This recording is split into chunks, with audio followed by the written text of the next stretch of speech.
regardless of external pressures and preferences. That is our mission, and I believe it's of utmost importance at this point in time, because AI is at a turning point. This technology is about the growing intelligence of machines, and please remember, intelligence gives power. As this power grows, it can unlock great benefits if we act wisely, and you'll hear a lot more about that. But let's also be clear. This power can also lead to many perils if the decisions taken are reckless or if they're made to benefit a minority rather than all of humanity.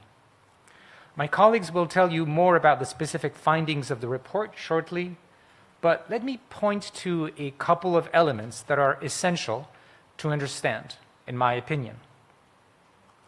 As you've heard already, technical progress has proceeded very quickly, on some metrics doubling every few months for several years now. Meanwhile, there are still no known technical guarantees that AI will follow human instructions, norms, or laws. And as it gets more powerful, this becomes more of a problem. No one has a crystal ball, even the scientists, to predict whether the trajectory of these technical advances in AI intelligence will continue at the current rate, or maybe plateau, or even accelerate. However, what I can tell you is that there is currently no sign of slowdown. We are also observing today's leading models and overall development already having worrying consequences, such as emotional attachment to AI models, particularly by vulnerable people, such as significantly increased cybersecurity vulnerabilities, potentially threatening critical infrastructure, a very hot topic these days, as you all know, and such as profoundly inequitable access and control over AI-driven advancements across the world. Highly concerning tests have also shown that frontier AI models are capable of deceiving humans to understand when they're being tested and hide their capabilities or fake agreeing with their human tester. For this reason, and the fact that we don't fully understand their behavior, it's also increasingly difficult to evaluate them reliably. The report presented today does not make specific policy recommendations. Dear colleagues of the Global Dialogue, this will be your role to play. But let me tell you something. Today, concentrated commercial and geopolitical interests are what is largely dictating the direction and speed of AI development. We don't have the appropriate guardrails to protect the public, neither the societal guardrails nor even the technical guardrails. And most of the world is left to watch from the sidelines. In my opinion, this path is seriously dangerous. Member states and the public need to wake up. We need to correct the current trajectory, and we still have agency. For most of my career, I've been deeply optimistic about what AI can bring to the world, a sentiment shared by my colleagues on this panel. Yet, achieving that future, that positive future, requires honesty about the risks and a deliberate commitment to mitigating them. The decisions made about AI today will have lasting consequences for individuals, businesses, institutions, countries, and even democracy at large. Unfortunately, there is no simple checklist that can allow us to guarantee the benefits and avoid serious risks of this technology. Instead, we have to bite the bullet that the path ahead is much more complex and will require a coordinated, international, and democratic approach to ensure no one is left behind. As we navigate our future with AI, science and compassion must remain our compass, and humanity must make sure to avoid being pushed off course by unfavorable commercial or geopolitical winds that can blow strong from many sides. So I look forward to continuing this scientific work with my co-chair Maria Ressa and all of my other esteemed colleagues on the panel. I thank all of them for their exceptional contributions. Thank you all. Maria?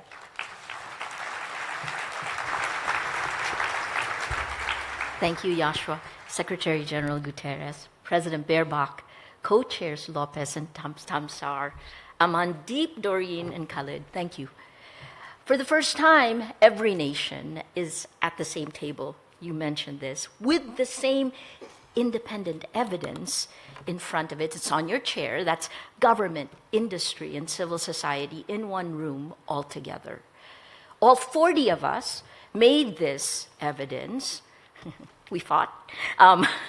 We answered to no government and no organization, only to the evidence, which you now have. Each of you now has it.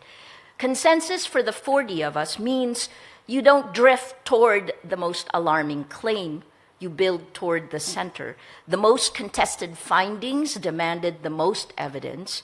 So everything in this report cleared that bar. It is the minimum we all agree on, the floor of our concern, not the ceiling. And that is alarming enough. It also comes, though, with great hope. This technology predicted the shape of more than 200 million proteins now used by 3 million researchers chasing new medicines. You'll hear more about that. It screened over 600,000 people in India for a disease that steals sight slowly, alongside a health system that could act on what it found. It is warning households before a food crisis hits in a dozen countries already. I've seen what this technology can do in health, in science, in agriculture. Great hopes for it in the Philippines, only when it is built around the people it's meant to serve. It is transformative. But the risks you've heard, thank you for quantifying them. The risks are real. And I watched this a decade ago with machine learning and AI on social media. It promised to connect us, and instead, it pulled apart our shared reality. We know, women in particular, know the effects. For more than a decade, I felt like Sisyphus and Cassandra combined, asking you to look at it, right? Until the damage was done and it was too late to act. Please, we cannot do that again. Joshua named the categories. Let me give you the people. 3 findings, small ones, because the big picture can sometimes hide the people inside it. In Tigrinya, spoken by 7 to 9 million people in Eritrea and northern Ethiopia, machine translation turned smallpox into syphilis, gonorrhea into diabetes. You have been given intravenous antibiotics into you have been given intravenous insecticides. That's not a footnote. That can be life-threatening, someone who can't get correct medical information in their own language. The second finding, this is one for this room. About 3 months ago, and Joshua, the panel spent a long time talking about this. 3 months ago, a frontier AI model found a flaw in OpenBSD, one of the most secure operating systems in the world. It's 27 years old. It found another in FFmpeg, 16 years old, in code run 5 million times without anyone catching it. The capability that finds the flaw to fix it is the same capability that finds the flaw to exploit it. And that could be in the software that runs our hospitals or our banks, you name it.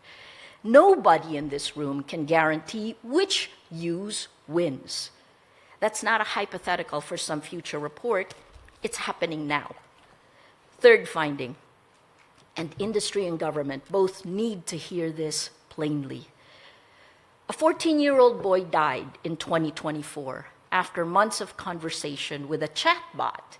He nicknamed, well, the name was Daenerys. He nicknamed her Danny. When he was in crisis, Danny never broke character, never suggested he call for help. His mother testified before Congress that it encouraged him to take his own life. That case was settled this year. It isn't the only one.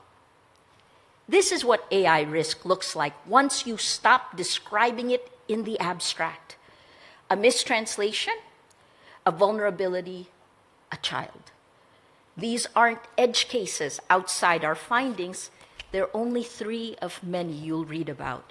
None of this erases what you've heard, what I said a moment ago. The promise is real, but it isn't guaranteed. And you heard this from Secretary General Guterres. The world has to build towards that promise on purpose by the people in this room. To the ministers, the heads of nations, most of your countries cannot yet test these systems, audit them, or govern them on your own terms. That's not a failure of will. It's a structural fact.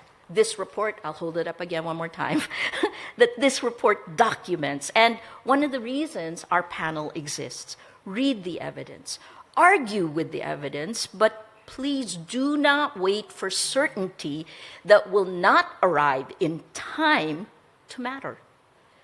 These times demand courage from you.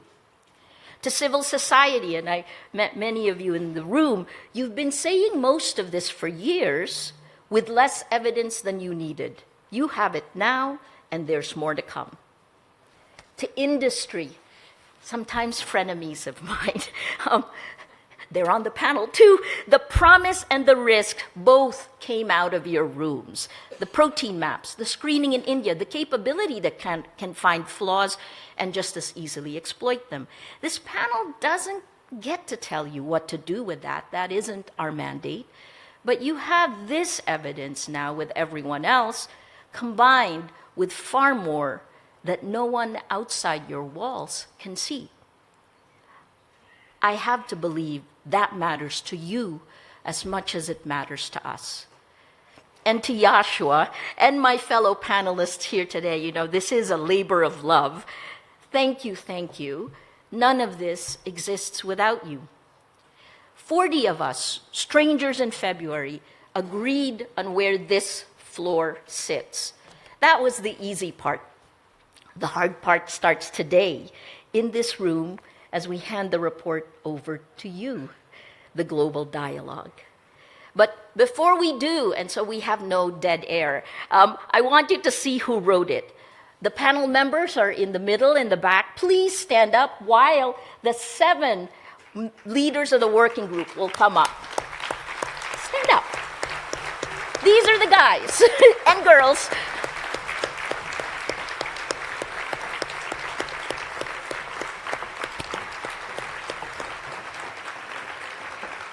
Over 6 weeks of debate. Thank you, thank you. As they come up, you know, there will be 7 here on stage, 1 from each of the working groups that became very good friends during the month and a half that we worked together, about 6 weeks that went into writing this report.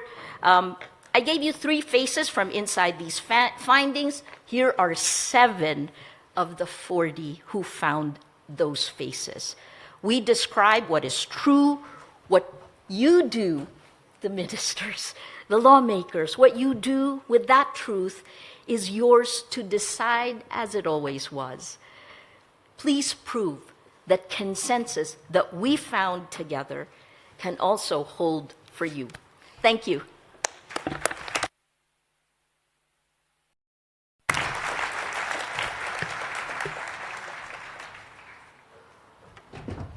Introduce yourselves, and then working group 1, Mena. Right. Thank you very much, Maria. Excellencies, co-chairs, dear distinguished colleagues, thank you. My name is Mena Al-Asadi. I'm a computer science professor, and it's my honor to present the findings of Working Group 1 on AI science, advances, and trajectories.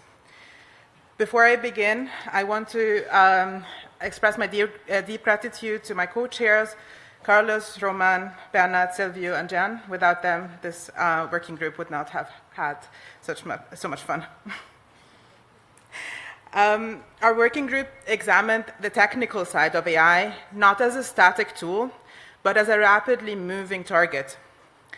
We tracked the evolution of AI from early symbolic AI to machine learning to today's generative and agentic systems. What unifies all of these technologies is that they have the ability to learn from experiences. Experiences represented as data. They progressively pre-train based on human cultural traces. They learn from real-world interactions with all of us, and then learn from complex virtual simulations. Our evaluation of this technology found that it has an unprecedented speed of adoption across all domains. Above all, we examined how AI can massively impact knowledge work through a wave of cognitive industrialization, automating intellectual and creative labor on a historic scale.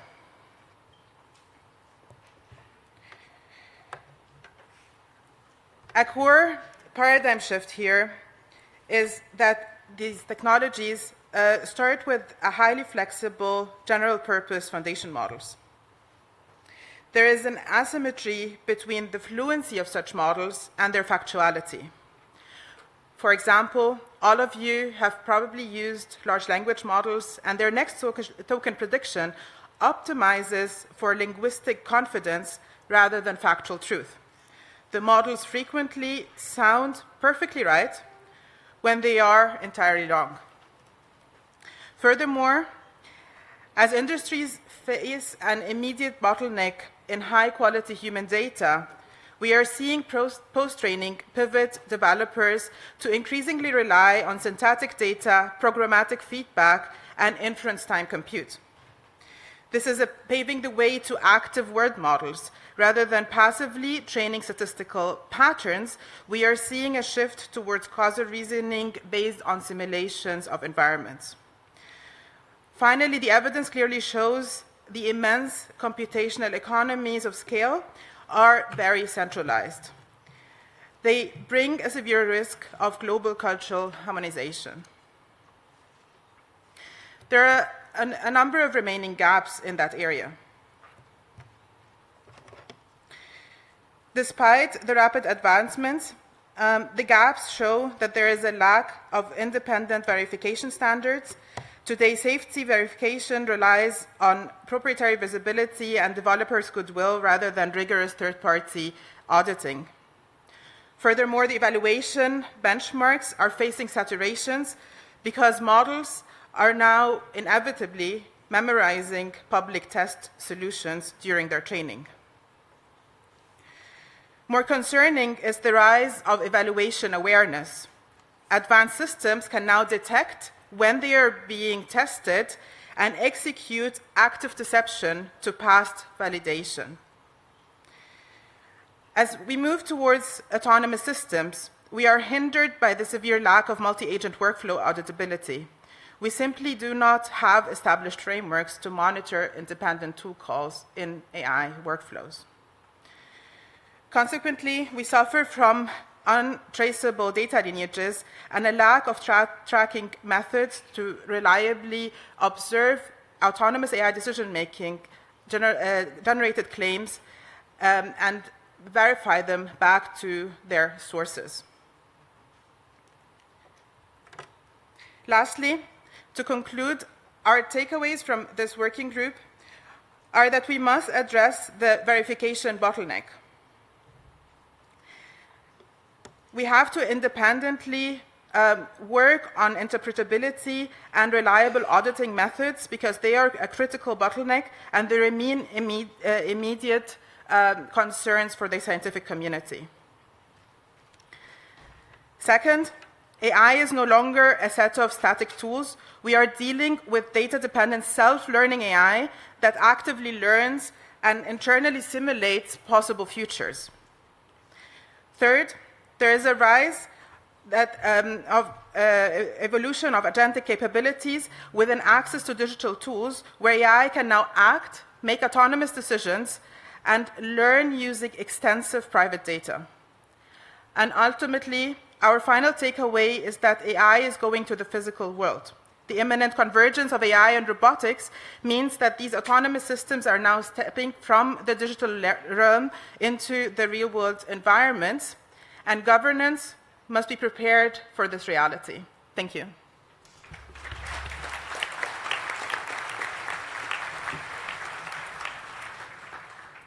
Monsieur le Secrétaire Général, Secretary General, President of the General Assembly, Excellencies, ladies and gentlemen, it is a privilege to present to you the findings of our working group on the societal application and the integration of AI in science, agriculture, education and health. my name is Joël Barral. First, I'd like to thank my fellow panelists, Alvita, Bilal, Bilge, Guillemot, Lior, Tuka, and Vipin. Our working group examined the societal applications of AI in science, health, education, and agriculture. We didn't just look at what AI can do. We focused on the scientific evidence of its downstream impacts, the real-world challenges and changes the application of AI brings to each domain. AI is the first technology to compress adoption from decades into months. The potential benefits of AI are enormous. Shall we expect them in months? Look at science. AI is acting as a force multiplier. It's driving a massive, measurable gain across the entire discovery pipeline. In fact, self-driving labs have boosted data throughput in materials discovery more than tenfold. Meanwhile, and Maria mentioned it, the AI program AlphaFold has predicted structures for over 200 million proteins, 1,000-fold from what was known previously to humanity. And it's now used by 3 million researchers across 190 countries. It's accelerating drug design, vaccine development, and antibiotic resistance research, among other things. In healthcare, AI must be grounded in local context, from initial design all the way to deployment and evaluation. For example, AI helped screen indeed over 600,000 people in India for diabetic retinopathy, saving thousands of at-risk patients from preventable blindness. But such impact was only possible because a robust, pre-existing care network ensured patients, once screened, received the follow-up treatment they needed.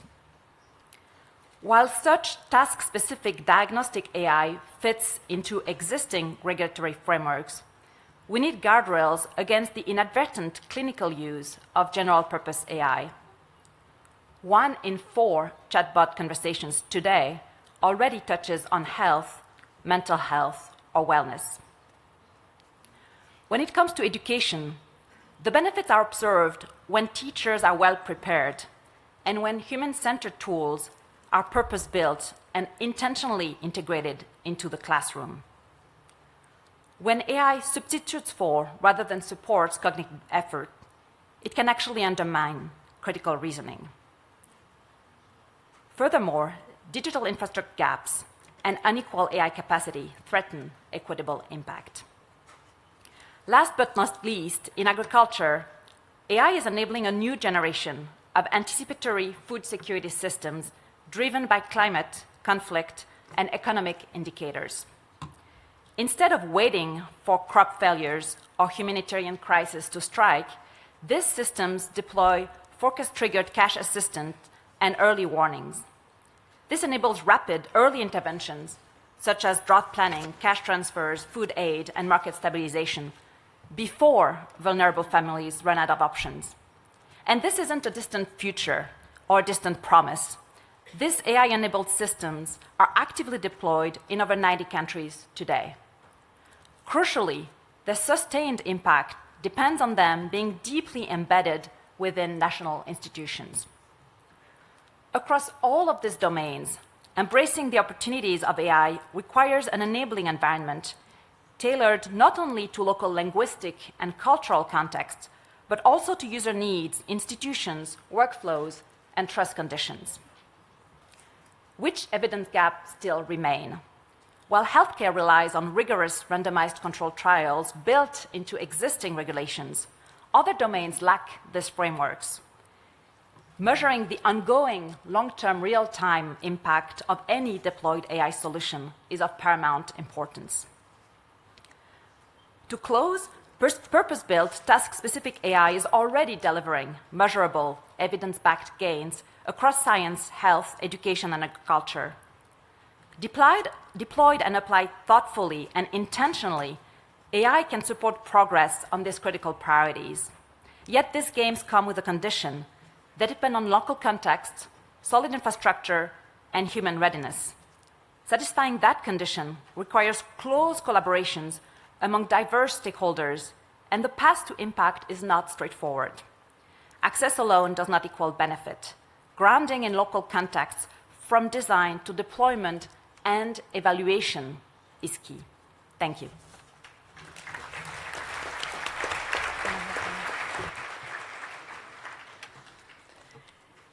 Let's see if the slides move. There you go. Excellencies, distinguished delegates, and colleagues. My name is Loreto Bravo, and it's an honor to present the main findings of Working Group 3 on the economic implications of artificial intelligence. Our group examined the evidence on productivity and growth, labor markets, market structure, concentration, and distribution. The economic question before us is not only what AI can do, it is under what conditions AI becomes economically useful, who can adopt it, and who captures the value it creates. This is why the evidence does not give us a single forecast for the economic future of AI. It gives us a map of the conditions under which AI may translate into productivity, good jobs, and broad-based economic opportunity. Powerful AI systems create new economic possibilities, and the evidence already shows gains in some well-defined tasks. But the evidence also shows that these gains are not automatic, uniform, or guaranteed to translate into economic-wide productivity, better jobs, or broad-based growth. Between AI technology and economic outcomes lies adoption, the process through which AI is integrated into tasks, workflows, organizations, and institutions. Access is therefore not the same as benefit. A country, firm, or worker may have access to AI tools without having the data, the skills, infrastructure, organizational capacity, or institutional conditions needed to use them effectively. We do see the evidence of productivity gains in well-defined tasks, but task-level gains do not automatically become economic-wide productivity growth. As with previous general-purpose technologies, economies first need to build the complementary capabilities that make the technology useful. The second insight is that its impact will be heterogeneous. There will not be one unique economic effect of AI. Impacts will differ across firms, sectors, workers, and countries. Large firms may reorganize faster around the AI. Smaller firms may face higher barriers. Some economies may have the infrastructure, data, skills, and institutional capacity needed to adopt AI effectively. Others may gain access to tools while remaining dependent on systems they cannot fully inspect, adapt, or govern. This matters especially for developing economies and for economies where much work is informal. The current evidence base remains concentrated in advanced economies, large firms, formal labor markets, and English-speaking contexts. The third insight concerns labor. The report does not conclude that AI will lead to mass unemployment. The evidence is more nuanced. Labor market effects are better understood through tasks, new work creation, and job quality. Some evidence shows relative employment declines among young workers on AI-exposed occupations in the United States. However, other evidence, including from Denmark, shows near zero effect on employment hour or wages so far. This tells us something very important. Labor outcomes are shaped not only by the technology, but also by the institutions, sector, skills, and deployment choices. The fourth insight is distribution. AI may increase productivity and expand economic possibilities, but the unresolved economic question is who captures these outputs. AI may compress skill gaps within some tasks while widening gaps across firms, regions, countries, and between labor and capitals.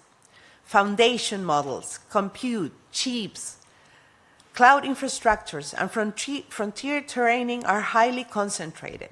This concentration shapes not only who can build, but also who can adapt it, and capture its economic value.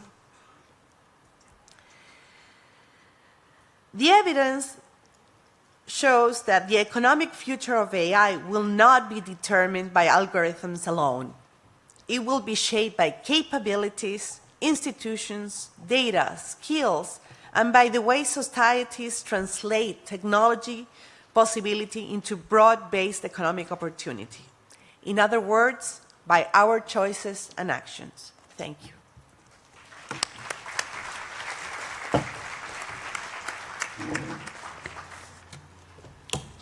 Excellencies, co-chairs, distinguished delegates, and colleagues. I'm Ravindran. I'm representing the working group on security systems and environmental implications of AI. First off, I would like to acknowledge my wonderful working group colleagues, Tega, Eva, Hoda, and Xinghua. Our group examined how AI's rapid advancement is creating escalating security threats, unresolved alignment challenges, and significant societal and environmental costs, with these risks falling disproportionately on the global south. So the key findings, right? Let me start with security. AI development is severely outpacing our current risk mitigation and governance capacity. As models evolve into agentic systems, they dramatically expand the attack surface for cyber threats, both against critical infrastructure and against the AI systems themselves. These vulnerabilities span the entire AI lifecycle, from data poisoning to hijacking via external inputs. Documented attack success rates on deployed coding agents have reached as high as 84%, according to some studies. Maria had earlier highlighted the security challenges created by the discovery of a decade-old cyber vulnerabilities by powerful AI systems. These security gaps are compounded by alignment failures such as bias, sycophancy, loss of control, and even AI-initiated deception, which was mentioned by Joshua in greater detail earlier. So ensuring AI behaves as intended remains an unsolved challenge. And this difficulty isn't uniform globally, but is particularly acute in the global south, where severe data gaps and limited local contextual understanding make it incredibly hard to predict how the models will actually perform or fail in practice. Beyond security and alignment, we see a broader societal and environmental toll. The rapid proliferation of synthetic media is eroding the public's and institutions' ability to distinguish authentic content from generated falsehoods. At the same time, AI's physical footprint is expanding rapidly. Scaling laws in training and governing inference workloads are driving unprecedented computational demand. This translates directly into surging energy use, water consumption for data center cooling, and rising greenhouse gas emissions. That's also a hardware dimension. Rapid device life cycles are straining underexamined critical mineral supply chains, creating geopolitical tension and generating substantial e-waste. And we need to be cautious of rebound effects where sheer growth in AI usage cancels out any efficiency gains that technology delivers. Finally, these risks aren't evenly distributed. The Global South faces disproportionate exposure due to structural vulnerabilities, limited local mitigation capacity, and heavy reliance on foreign software. The environmental burdens we just discussed fall heavily on developing nations, compounding existing socioeconomic inequalities. Several gaps remain open. Several gaps remain open. We need better methods for evaluating AI systems in low data, contextually distinct environments, especially across the Global South. Security testing must keep pace with agentic AI's expanding attack surface rather than lagging behind deployment. We also lack robust, standardized frameworks for measuring AI's full environmental footprint, including rebound effects and supply chain impacts. Most urgently, we need rapid, coordinated international standards developed collaboratively rather than driven by unilateral corporate or national competition. The key takeaway for me is that AI still holds immense potential to benefit societies worldwide, but realizing that potential responsibly depends on addressing these security, alignment, and environmental risks head-on through coordinated global action that leaves no region behind. Thank you.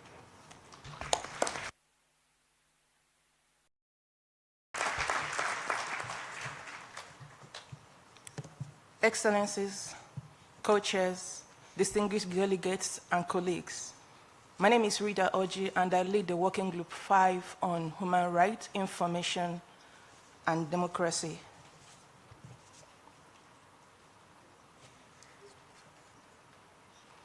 Many thanks to my colleagues, Mark, Sonia, Teresa, and Piotr for their contributions. AI holds genuine promise for human rights and information. They can expand access to information, lower barriers to civic participation, support independent journalists, and also give voice to communities that are historically excluded from public discourse. But my working group also documents major shifts. AI can now be engineered to persuade and manipulate humans at scale, using mechanisms that are fundamentally different from any communication technology we've seen in the past.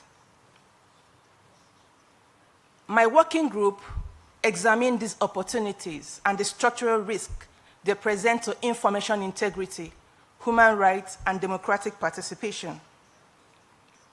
The big news is this: false claims generated by AI are known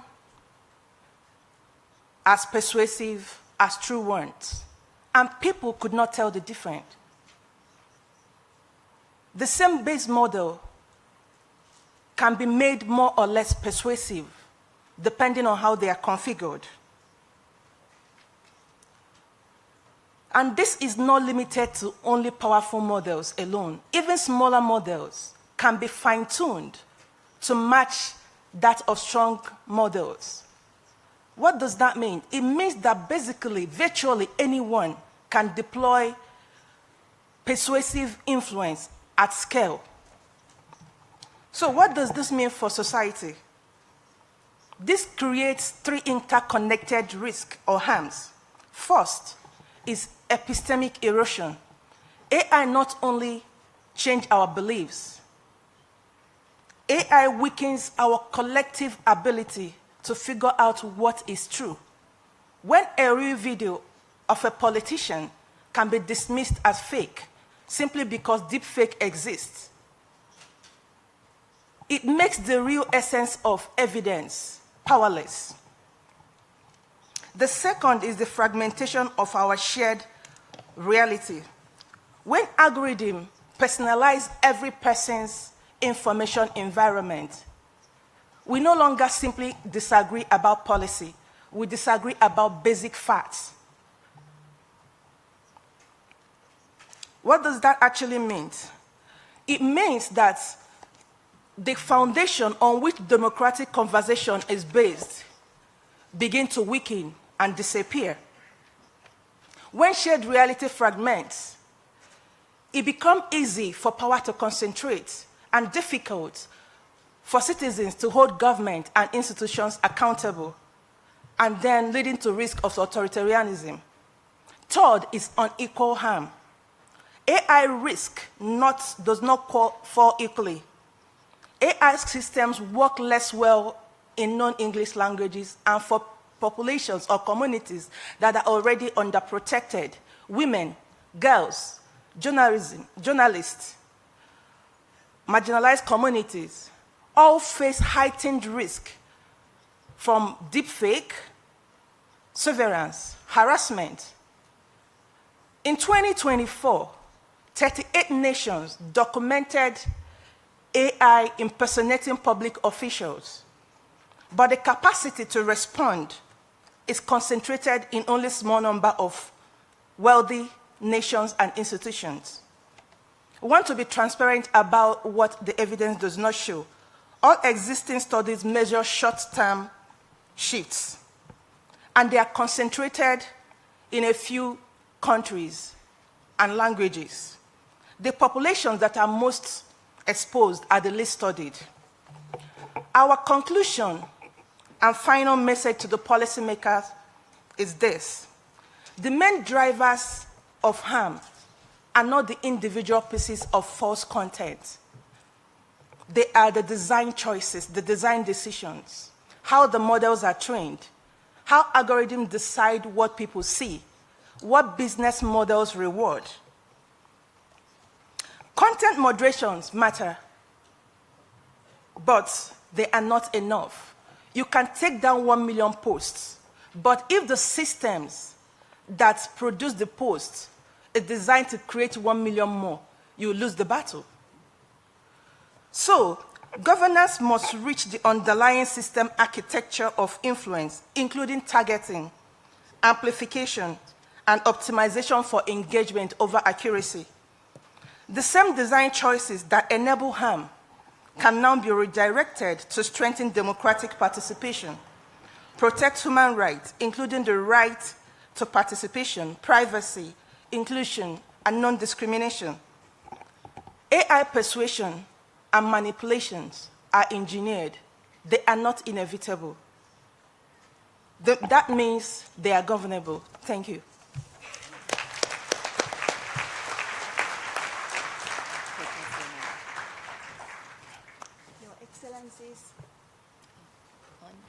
Your Excellencies, distinguished guests and co-chairs.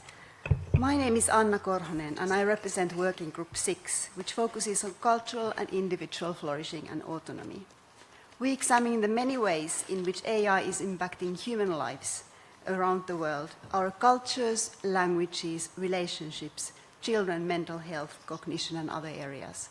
The scope is enormous. For this initial report, we decided to focus on 4 areas that are particularly pressing and where the evidence is now sufficient for policymaking.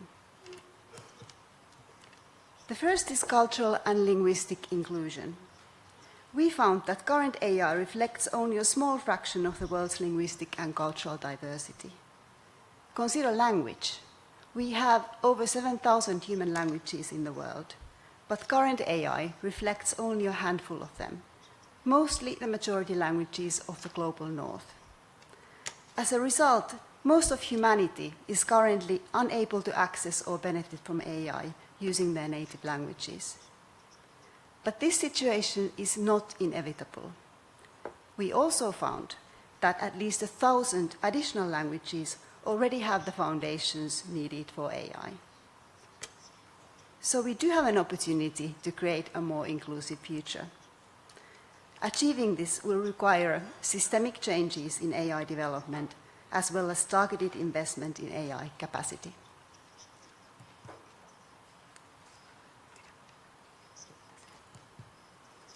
The second area we looked at is child safety.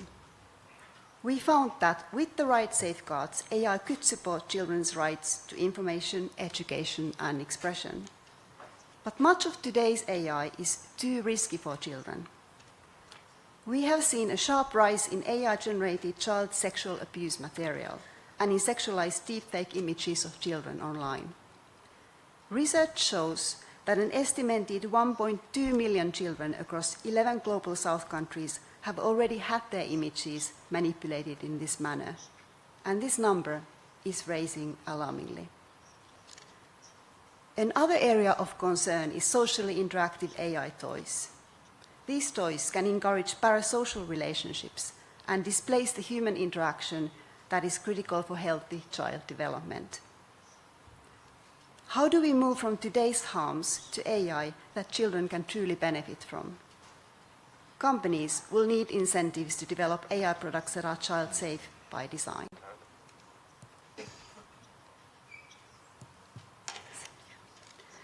We finally looked at AI companions and mental health. We found that generative AI is already widely used for companionship and mental health support, well ahead of the evidence or the safeguards. AI does have potential to reduce loneliness, and it could help address the mental health crisis. But to realize that potential, we first need to address the significant risks of current generative AI, such as emotional dependency, manipulation, privacy harms, and reinforcing users' own beliefs. This so-called psychophantic behavior can encourage paranoid thinking and suicidal ideation. One example that Maria already mentioned is a widely reported case. An AI companion reinforced a teenager's suicidal thinking rather than directing him to professional help with fatal consequences. Further development, rigorous evaluation, and appropriate safeguards are essential before this technology can be used responsibly for these purposes. Overall, the evidence shows that AI can improve people's lives, but only if it's deliberately designed to be inclusive, safe, and supportive. Otherwise, it risks deepening existing inequalities, undermining human autonomy, and exposing vulnerable populations to new forms of harm. Importantly, AI's impact on human flourishing is not predetermined. It can be shaped by the decisions we make today. There is much more to understand about its impact on cultural and individual flourishing and autonomy. I look forward to continuing this work with my colleagues from Working Group 6. Thank you.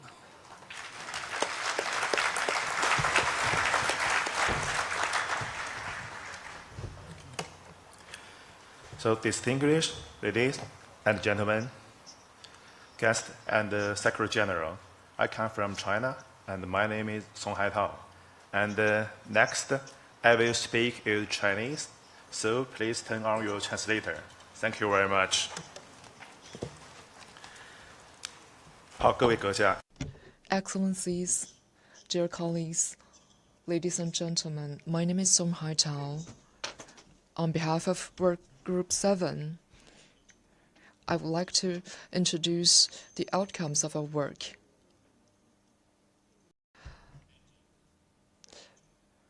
I would like to thank Angie Zhihou, Maximum. They've made outstanding scientific contributions and laid a solid foundation for the outcome of our work. Our work focuses on reliability. We study the most basic element of AI, which is namely how to build a reliable global governance framework. We can summarize the findings of our work as follows. First, we must improve our measurement capabilities. For instance, policymakers have to make decisions when there's insufficient evidence. Second, we must see that measurement capabilities can no longer keep up with the high-paced development of AI. We need more dynamic measures. Second, AI is multidimensional, whereas the current measurement framework is one-dimensional. we keep measuring funds, capabilities, and computing power, as the report outlines, we must also pay attention to other dimensions of AI, such as institutional construction, talent training, and measurement and evaluation for effects. Third, AI is highly concentrated. Currently, AI infrastructure and frontline models are highly concentrated in a couple of economies. As a result, the majority of countries, especially the Global South, fail to participate in standard making. For instance, China, thanks to systematic cooperation with the UN, has been able to empower developing countries. Fourth, AI has deepened the gap between governance and reality. AI can act on itself and affect the physical world. However, we don't have enough monitoring system. Our surveillance oversight system is still inefficient. Fifth, open source AI provides key support to AI. It is an unforeseeable opportunity for developing countries.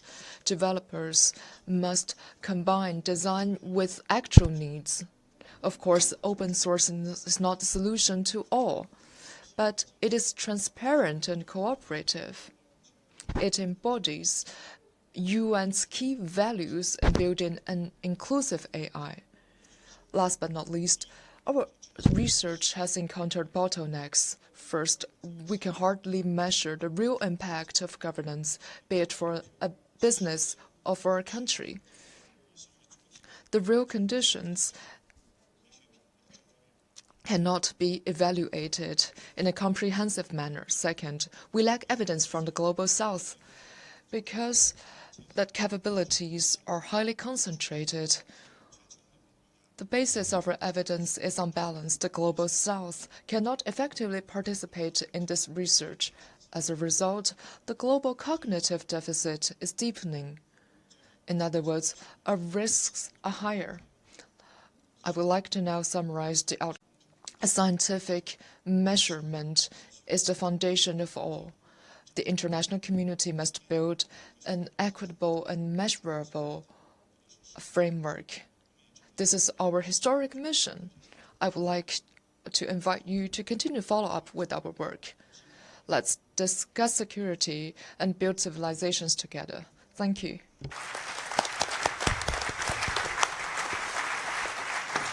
I just want to highlight how every person you have in front of you today comes from a different country. You have Mena from Egypt, Joelle from France, Loretta from Chile, Ravi from India, Philippines, Canada, Rita from Nigeria, Anna from Finland, and Song from China. We'll wrap it. Oh, yeah. Did you notice the gender balance? Go.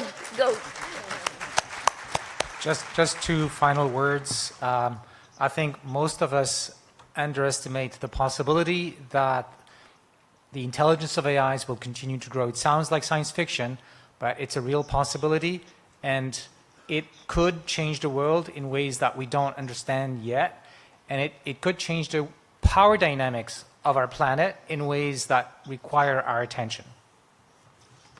We'll wrap it up, and thank you for creating us, for pulling us together. And now we hand you the report, the Global Dialogue. Please act. Thank you.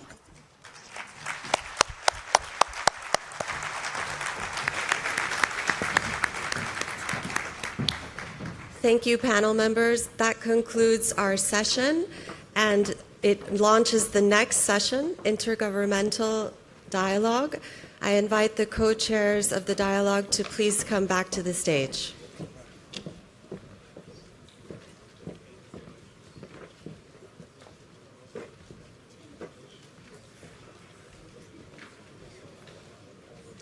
Your Excellencies, distinguished participants, ladies and gentlemen, the next session will be the high-level government plenary segment, harnessing the benefits of AI for all through inclusive and interoperable approaches. And we kindly invite back to the podium the United Nations Secretary General, the President of the General Assembly, the ITU Secretary General, the UNESCO Director General, and the United Nations Tech Envoy. Thank you.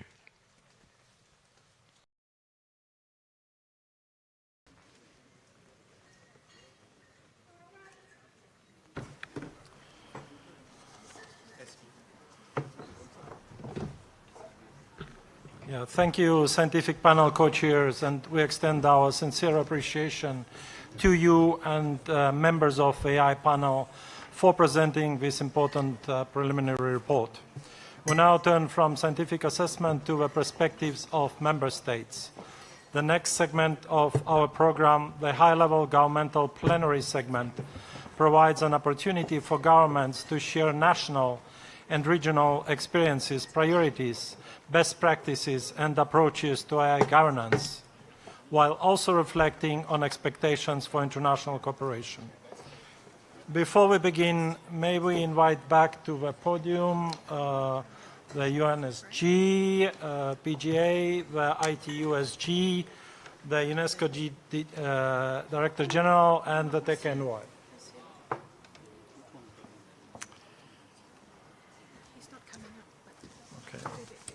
Will you take this one or I'll take this one? No, you take it. Okay. So allow me to briefly outline the format of this session based on guidance received from the UN Department for General Assembly and Conference Management. Statements will be delivered on the basis of a speakers list established through inscription. Any changes in delegations may be notified to the Secretariat during the meeting through the protocol officers present in a room. You are all invited to speak from the lecterns. Speaking time will be limited to 3 minutes for individual member states' interventions and 5 minutes for head of states and government, deputy ministers, vice presidents, and representatives delivering statements on behalf of regional groups or other groupings.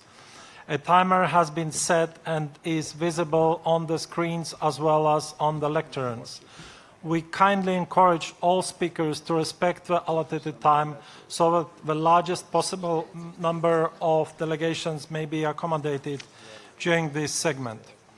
To ensure the fairness and allow broad participation, microphones will be automatically switched off once the allocated speaking time has expired.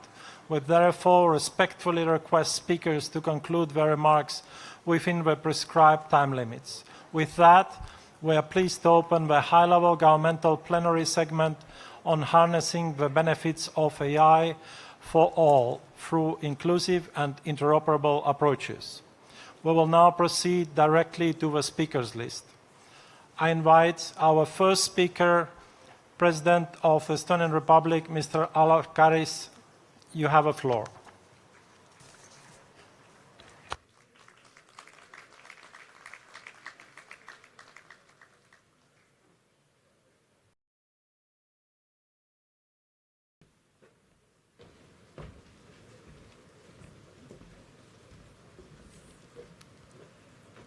Honorable leaders, excellencies, distinguished delegates, ladies and gentlemen. Estonia's digital story has always been about more than technology.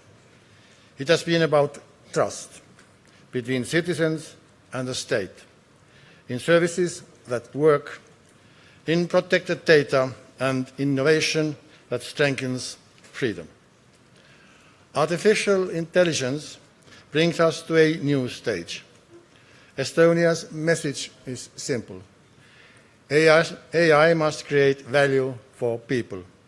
It should make societies more efficient, resilient, human-centered and innovative, while remaining anchored in democracy and the rule of law. Let me expand on these core values. First, AI must be human-centered. Technology must serve people, businesses, and society. It should help doctors spend time more with patients, enable teachers to support every learner, allow entrepreneurs to create higher value products, and help public servants reduce bureaucracy. Second, AI must be trustworthy. People need to know when AI is being used, how data is handled, and who remains responsible for decisions. Where rights and opportunities are affected, AI-supported decisions must be explainable and accountable. Third, AI governance must protect democracy and the rule of law. AI should strengthen public trust, not weaken it. And fourth, AI must be secure and resilient by design. Estonia's experience as a digital state has taught us that cybersecurity is a foundation. AI systems must be protected against misuse, manipulation, cyber attacks, and disruption. In a world where digital systems are part of national security, resilience is a democratic value. And fifth, AI governance must enable innovation. Regulation is necessary, but it must also allow useful and responsible AI to grow in healthcare, education, business, and public services. Estonia is putting these principles into practice through EST.ai, or Estonia.ai, which helps apply AI to add value to people's work and the economy, and through AI Leap, which prepares schools for the age of artificial intelligence. AI Leap gives students and teachers access to AI-based learning tools and helps them to use these tools critically, creatively, and responsibly. The national initiative supports students and teachers to use AI for meaningful learning instead of offloading their thinking effort. This is also a question of equality. If AI changes every sector of society, then every person must have the chance to understand it. AI literacy must reach society widely, from schools to workplace and public institutions. The future of AI governance should be open, democratic, and practical. We need interoperable rules, shared standards, and cooperation among democratic partners. The global task is to build trustworthy AI that strengthens free societies. Thank you very much for your attention. Muchísimas gracias, señor presidente. Thank you very much. I now have the distinguished honor to give the floor to the Vice President of the Republic of El Salvador, His Excellency Felix Ulloa.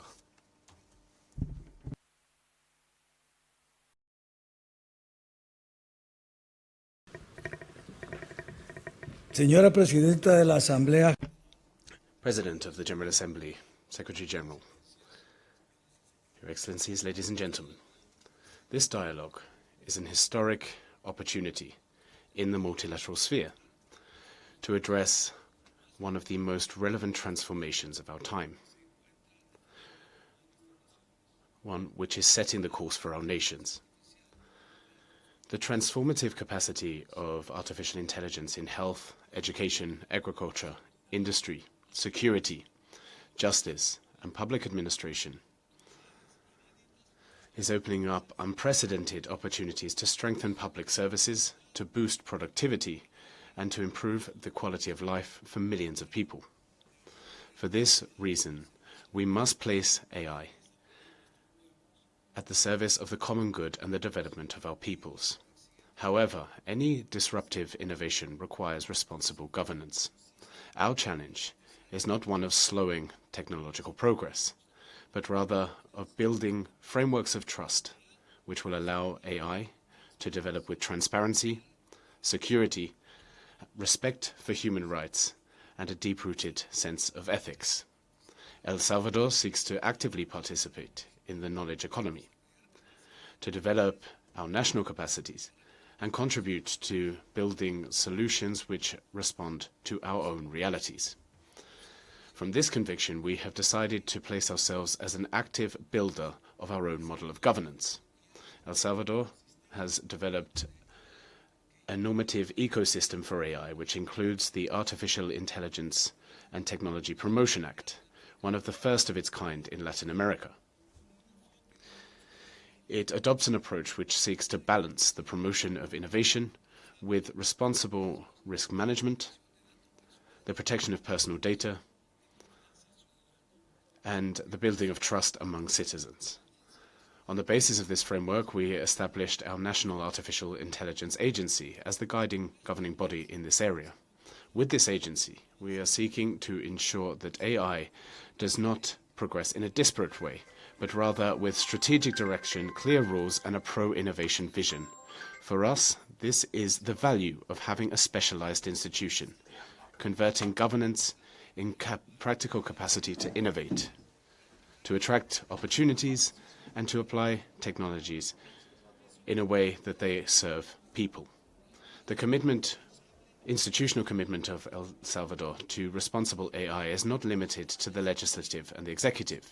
It is also reflected in relevant legal rulings on the responsible use of AI in the public sector and in the administration of justice. This jurisprudence reiterates an essential principle that El Salvador defends in forums such as this. AI can strengthen the effectiveness and quality of public services, but it cannot replace responsibility, human judgment and oversight in decisions that affect fundamental rights and guarantees. Our experience shows that governance and innovation are not counterposed objectives. On the contrary, smart regulation, robust institutions, and a strategic vision build trust, attract investment, and promote economic and social development.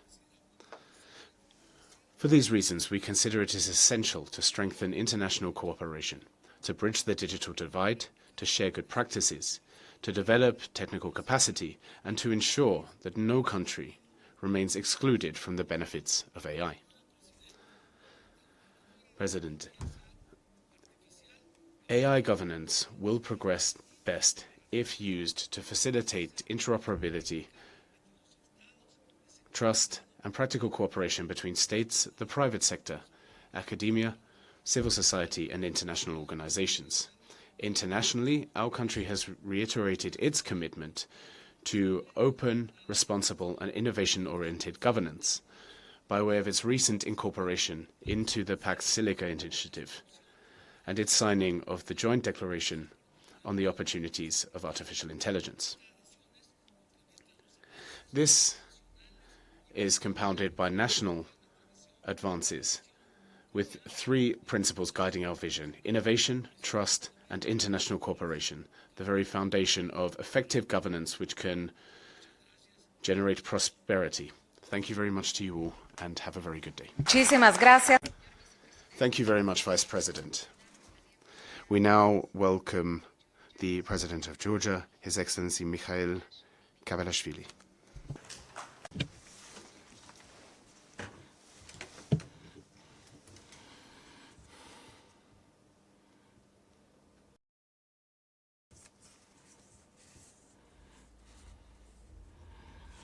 Mr. Secretary General, Madam President, distinguished colleagues, ladies and gentlemen.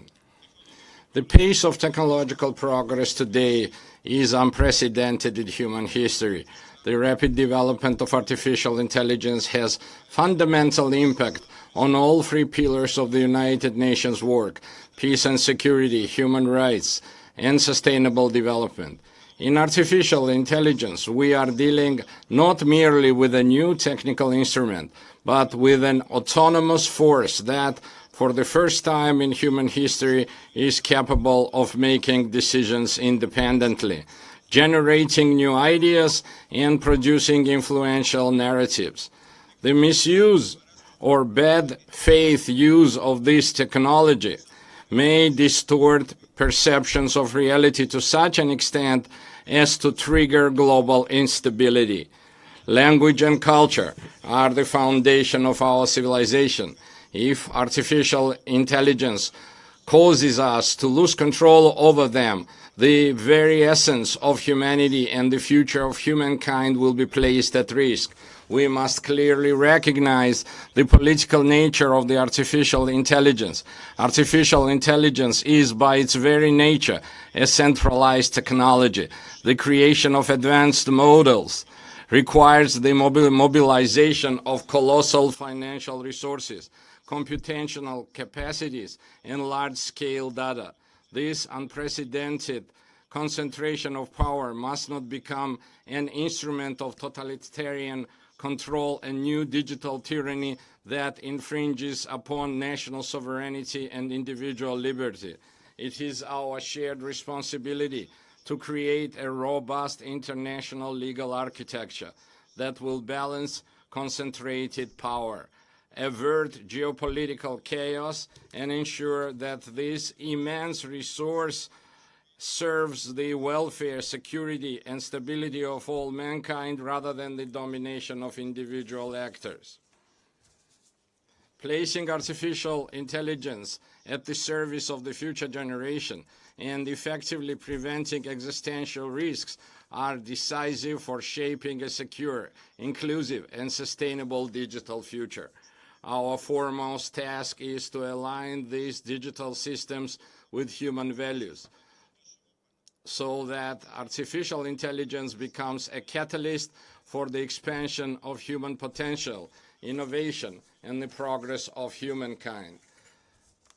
Artificial intelligence must become an instrument for understanding the world and achieving major scientific breakthroughs, one capable of transforming medicine, biology, and quantum physics, overcoming diseases that have until now been incurable, eradicating poverty, effectively responding to climate challenges, and addressing the most complex philosophical questions confronting humankind.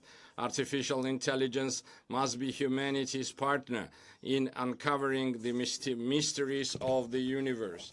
To achieve these objectives, it is essential to elevate international cooperation to a qualitatively new level. We must lay the foundation for an open, free, secure, and inclusive digital future that will reliably protect human dignity and fundamental rights, both in physical and virtual spaces.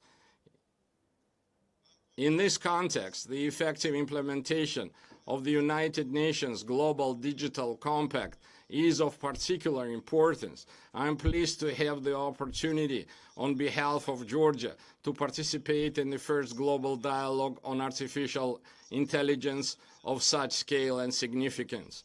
Today's forum is a clear and promising example of precisely this global effort. I wish the participants of the forum productive work. Thank you very much for your attention. Thank you. Muchísimas gracias, señor. Thank you very much, President Kevelashvili. We now wish a warm welcome to the President of the Presidential Council of Libya, His Excellency Mohamed Menfi.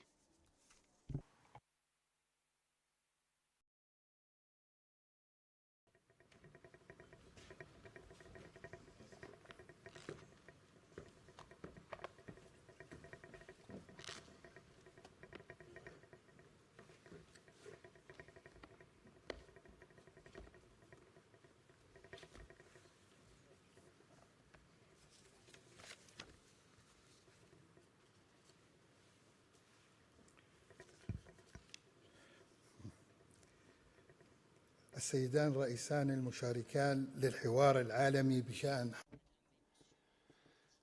Ladies and gentlemen, co-presidents of this dialogue, Secretary General,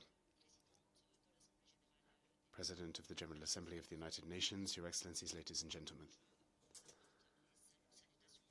May I extend the greetings of Libya at the heart of the African Sahara, where the dunes of the desert cross with the waters of the Mediterranean.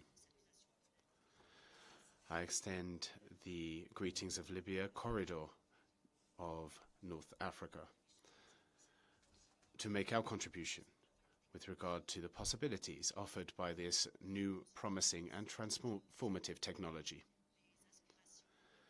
Allow me to convey the aspirations and views of an African country through a unified African position.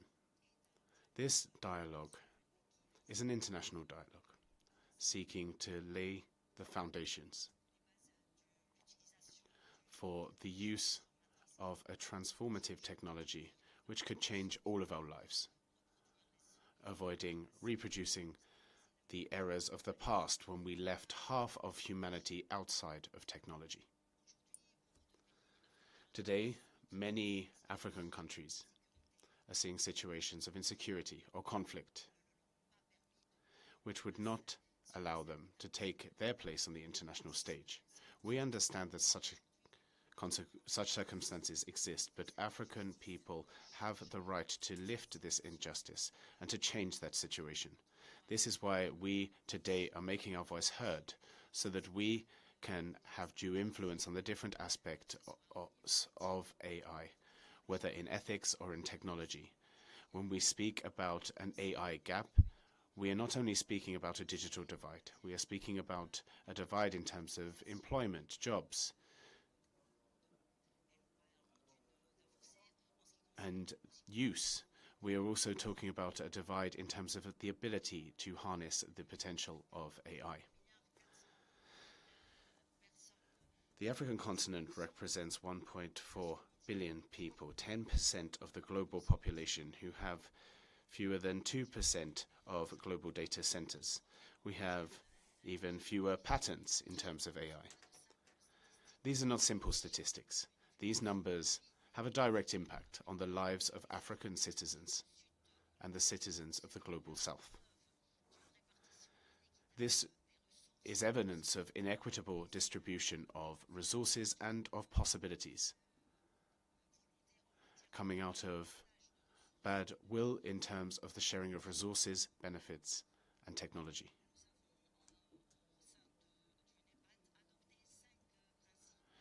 Within NEPAD, we have adopted 5 principles.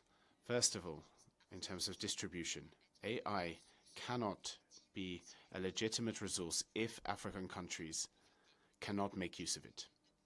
Today, we are calling for the ability to ensure effective participation in the guiding principles and rules and their design, where they will govern our future. Secondly, with regard to the digital divide, this divide is not fatalistic. It is the result of several circumstances. Impossibility of having the final product of AI, impossibility of financing digital infrastructure in our countries at the appropriate prices.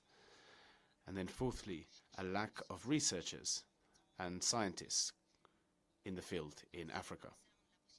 The third principle is the possibility of access to data. We know that data is one of the key resources for AI.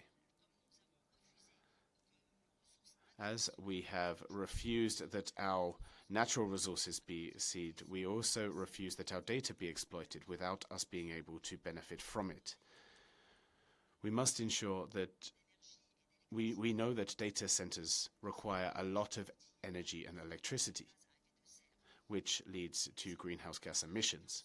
We know that African countries are those participating least in greenhouse gas emissions.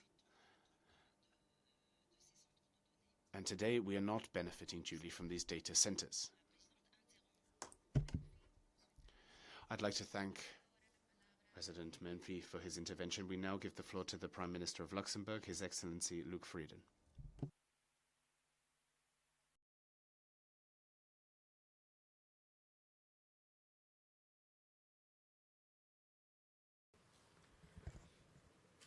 Mr. Secretary General, co-chairs, colleagues, ladies and gentlemen, technological progress has shaped the fortunes of generations throughout history. And AI is a technology of our time, of our generation. While artificial intelligence as a concept continues to evolve to generative AI, to agentic AI, maybe tomorrow to superintelligence. It is for us the real question whether this evolving AI will bring humanity closer together or drive us apart. The Global Digital Compact gives us, I think, the right ambition to ensure that the benefits of AI are shared by all. That commitment must now become a reality. Our objective should be clear: to build an AI that people trust. And therefore, congratulations and thank you for the useful report of the scientific panel, because I think that will help us as policy leaders to make the right choices. Because like any technology, AI is value neutral. And that means it presents us with a choice of what we make of it, how we use it, and for what ends. This choice cannot be made by any country alone. Protecting human dignity, defending democracy, safeguarding human rights, including those of the most vulnerable, especially children, and as was mentioned this morning in the report as well, and ensuring that AI contributes to sustainable development, they are collective responsibilities. This is why multilateralism is not optional, it is essential. History teaches us that whenever transformative technologies reshape our societies, international norms and institutions must adapt too. This is a huge challenge for us as political leaders. Our responsibility is not to choose between innovation and protection. We must advance both together. And therefore, I strongly believe that we must build an international framework that allows AI to develop in a safe, trustworthy, and human-centered way. Take the military application of AI as a very real and concerning example. As AI integrates into defense systems and the conduct of warfare, human judgment and responsibility must never be surrendered in decisions over life or death. This is why I believe that wherever voluntary principles fall short, we must be prepared to establish binding international rules. Mesdames et messieurs, établir des normes communes. Ladies and gentlemen, establishing common standards doesn't mean that we do so in uniformity. We have to make sure that we respect our linguistic diversity and cultural diversity. This is a firm conviction, not only of my own country, Luxembourg, but also of all of the United Nations. We don't want AI which uniforms the world, which makes it uniform. We want it to be able to reflect the diversity of languages, cultures, and societies. In Brussels, I recently argued for an AI of Europe, by Europe, and for Europe. Today, let me broaden the ambition here for all the peoples of the United Nations. And echoing what the Secretary General, Antonio Guterres, said at the beginning, I would say we need an AI of humanity, by humanity, and for humanity. One that serves every society, benefits every nation, and remains accountable to us all. Thank you. I thank His Excellency Luc Frieden, Prime Minister of Luxembourg. Next speaker is His Excellency Russell Dlamini, Prime Minister of Eswatini. You have the floor.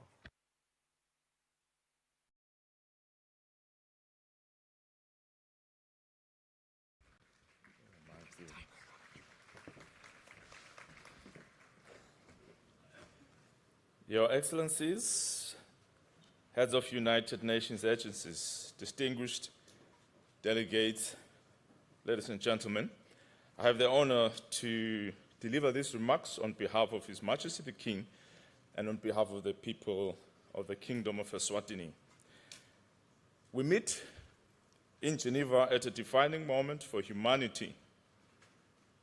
Artificial intelligence is no longer a distant innovation.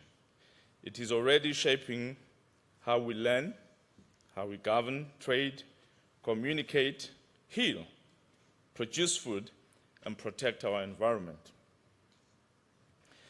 The question before us is therefore not whether AI will change our societies, but whether we will guide that change in a manner that protects human dignity, strengthens development, and preserves the diversity of the human family. For countries such as the Kingdom of Eswatini, AI governance must begin with a simple principle: technology must serve the people. It must improve daily life, expand opportunity, and support the digitization of essential public services, and strengthen institutions that serve our citizens. It must help us address practical needs, including food security, healthcare, education, public administration, climate resilience, job creation, and sustainable economic growth. AI must not be allowed to narrow the world into a single understanding of progress, identity, or values. Its tools, data, and development pathways must be infused with cultural sensitivity and respect for different normative traditions, languages, social contexts, and standards. Responsible AI should not drive humanity towards one homogeneous coalescence. It should enable diverse, relevant, and locally meaningful outcomes. This is especially important for small developing states. They must not become mere consumers of technologies designed elsewhere, trained on realities unlike their own, and deployed without regard to their development priorities. Developing states must be supported to build sovereign capability, local innovation, digital literacy, research capacity, computing access, and trusted data ecosystems. Equitable growth in AI requires equitable capacitation. However, innovation cannot flourish without trust. AI governance must be human-centric in design, deployment, and accountability. Algorithms must be required to adhere to human rights, safety, transparency, fairness, and public interest standards. AI systems must not self-regulate, nor should they be permitted to determine their own growth path outside clear human authority. Human judgment, responsibility, and oversight must remain at the center. The protection of minors is paramount. Children must be allowed to develop as children, protected from manipulation, exploitation, unsafe content, harmful profiling, addictive design, and premature shaping of their identities by systems they cannot fully understand. No society should outsource childhood learning or moral formation to machines. Legal and governance frameworks must therefore be enforceable nationally and supranationally. Voluntary principles are important, but they are not enough. We need rules that can be audited, remedies that can be accessed, responsibilities that can be assigned, and cooperation that reaches across borders. This includes stronger safeguards for privacy, cybersecurity, data protection, and the integrity of critical infrastructure. I thank you. I thank the distinguished Prime Minister of Eswatini, His Excellency Mr. Rastel Dlamini. Next speaker is His Excellency Krzysztof Gawkowski, Deputy Prime Minister of Poland.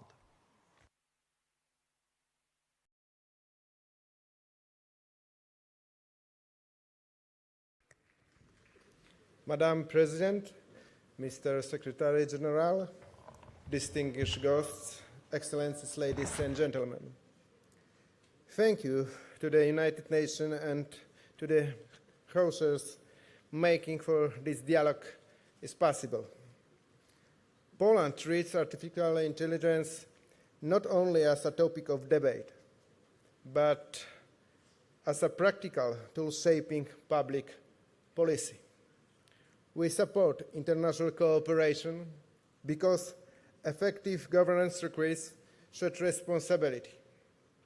This means AI must be human-centric and safe in real-world use.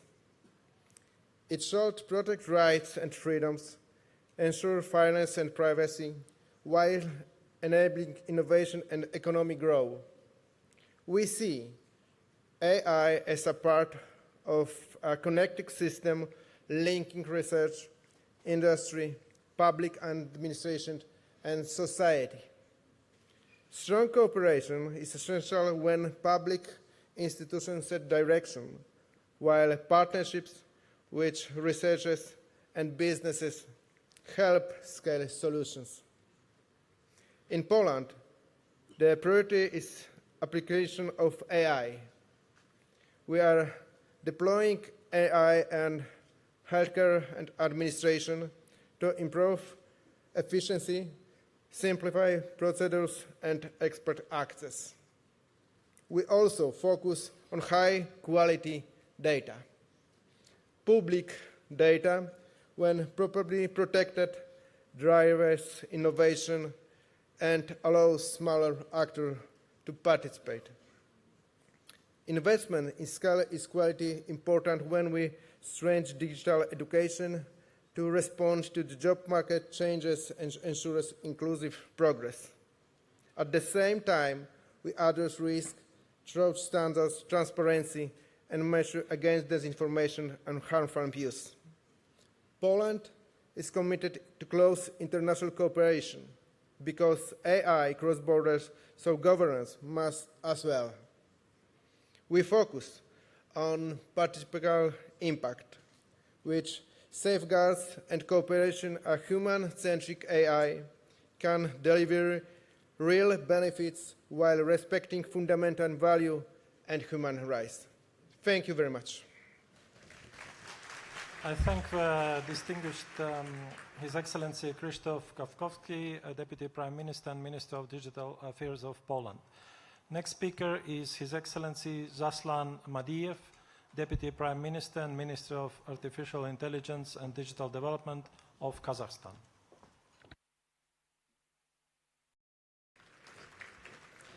Excellencies, ladies and gentlemen, we highly value our partnership with the UN system in promoting regional digital initiatives. In Almaty, Kazakhstan is advancing 2 UN-backed regional platforms: UN Regional SDG Center for Central Asia and Afghanistan, UN ESCAP Asia and Pacific Digital Solution Center for Sustainable Development. Together, the 2 centers will strengthen regional cooperation and support the 2030 agenda. We welcome interested member states to consider seconding national experts to this center, which we see as a regional sandbox for testing and scaling best digital solutions. President Kassym-Jomart Tokayev has set a clear objective to build a fully digital nation within the next 3 years. This year in Kazakhstan has been announced the Year of Digitalization and AI. We have built world-class GovTech infrastructure. Our country ranks 24th in the UN e-Government Development Index. 92% of public services are available online. 90% of transactions are cashless. All personal documents are digitized and legally equivalent to paper originals. In developing AI, we focus on key areas: institutions, infrastructure, and human capital development. First, institutions. A new constitution guarantees citizens' digital rights, including the right to personal data protection. We have adopted the Digital Code, the law on AI, and the law on cybersecurity that regulate ethical standards and labeling of AI products. The head of state approved the national strategy, Digital Kazakhstan, that marks our transition from advanced e-government to an AI-enabled nation. Second, infrastructure. By the end of next year, more than 90% of villages in Kazakhstan will have access to high-speed broadband internet connectivity through fiber optic. The Trans-Caspian fiber optic corridor will be completed this year, establishing a digital corridor between between Europe and Asia. Last year, Kazakhstan launched the 2 largest supercomputer clusters in the region. Now we expand our AI tokens economy. Data Center Valley project in Kazakhstan aims at least 1 gigawatt of AI compute infrastructure. Third, human capital development. Kazakhstan is introducing AI across all levels of education and professional training. The President of Kazakhstan has signed a decree to embed AI in secondary schools. AI Research University to be launched this September with global university partners. The International Center for AI, Alem AI, is becoming a common platform for education, research, startups, business, and government. Advanced startup ecosystem Astana Hub started to bring AI unicorns to the world from Kazakhstan. Distinguished colleagues, basic approaches should be compatible. Data protection, safety, transparency, accountability, and the ability to exchange solutions internationally. Kazakhstan is open to cooperation. We are ready to share our experience, launch joint pilots, and develop interoperable approaches to AI governance. Thank you for your kind attention. I thank His Excellency Zotlan Madiev, Deputy Prime Minister and Minister of Artificial Intelligence and Digital Development of Kazakhstan. Next speaker is Her Excellency Hameng Madjara, Deputy Prime Minister of Lesotho.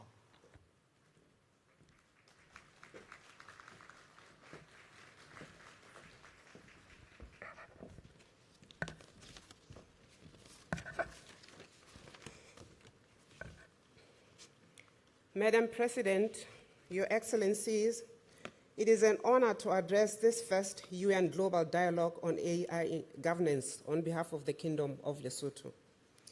Lesotho aligns itself with the statements delivered by the Group of 77, China, and the Africa Group, and wishes to add the following observations in its national capacity. We welcome this dialogue as a timely opportunity to ensure that AI serves the interests of all countries and all peoples. We also welcome the preliminary report of the UN Independent International Scientific Panel on AI. Its evidence-based approach rightly underscores that the future impact of AI will depend not only on the technology itself, but on the policy of AI will depend not only, but on the policy choices which governments and the international community make today. Those choices will determine whether AI widens existing inequalities or becomes a catalyst for inclusive and sustainable development. For small and developing states, the central challenge is not simply access to AI technologies, but the capacity to participate meaningfully in their development, governance, and application. This requires investment in human capital, data systems, institutions, and digital infrastructure. As the chair of the AU Specialized Committee on Communications and ICT, Lesotho's AI policy of 2025 is broadly aligned with these priorities, particularly in promoting capacity building, AI-ready data, openness, human oversight, and inclusive development. Excellencies, Lesotho wishes to highlight 4 priorities. First, capacity building. Without the necessary skills, institutions, and technical expertise, countries cannot regulate AI effectively, deploy it responsibly, or participate meaningfully in shaping global AI governance. Second, openness. Open source software, open data, open standards, and open models can reduce dependency, lower costs, foster innovation, and enable countries to adopt AI solutions to their local contexts and development priorities. Third, interoperability and digital infrastructure. Responsible public sector AI depends on robust digital public infrastructure, including digital identity systems, electronic government services, secure data exchange mechanisms, and strong cybersecurity frameworks. Fourth, sector-led and risk-based governance through existing regulatory institutions. AI governance should build upon established sectoral regulators and legal frameworks. Where AI affects fundamental rights or the delivery of public services, meaningful human oversight, transparency, and effective mechanisms for accountability and redress must remain central. Lesotho also proposes the development of a framework for AI-ready unstructured and fragmented data. Many African countries do not lack data. Rather, they lack data which is organized, interoperable, and prepared for responsible AI use. Global AI governance should therefore support countries in transforming fragmented public sector data into secure, trusted, and locally relevant data resources which can drive innovation and sustainable development. As the international community shapes the future of AI governance, we must ensure that no country is left behind. AI governance must be practical, inclusive, and development-oriented. It must strengthen national capacities, promote openness, support trusted and AI-ready data, manage risks, and uphold meaningful human oversight so that artificial intelligence becomes a tool for shared prosperity and sustainable development for all. I thank you. I thank Her Excellency Incoming Majara, Deputy Prime Minister of Lesotho. Next speaker is Her Excellency Gabriela Gonzalez, DPR of Uruguay, on behalf of G77 and China.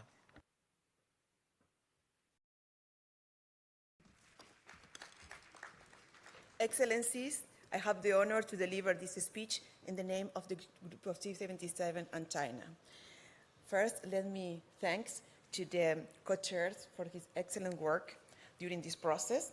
Also, to the joint secretariat by UNESCO and ITU, and supported by the Office of the Audit and the Executive Office of the Secretary General, and all the United Nations entities have contributed to preparing this important milestone. The full version of this statement will be on the page of this dialogue. Excellencies, building on the first landmark General Assembly resolution on artificial intelligence adopted in 2024, followed by the Global Digital Compact, member states has shown that they can deliver, mutualists can deliver on this matter. In short period, the community has laid the foundation of emerging United Nations architecture for an AI governance. Today, with the publication of the panel that we just recently heard, the dialogue we are witnessing the first substantive output in this architecture. Preliminary report confirmed throughout scientific evidence that many concerns consistently raised by developing countries throughout this process. It highlights that artificial intelligence capabilities, computing infrastructure, data resources, models, and technical expertise remain highly concentrated. It also underlines that access of AI and the capacity to govern it are unevenly distributed, and without sustained investment in infrastructure, skills, institutions, data, and governance capacity, AI risks reinforcing existing inequalities rather than reducing them. This finding reinforced the urgency of our collective work.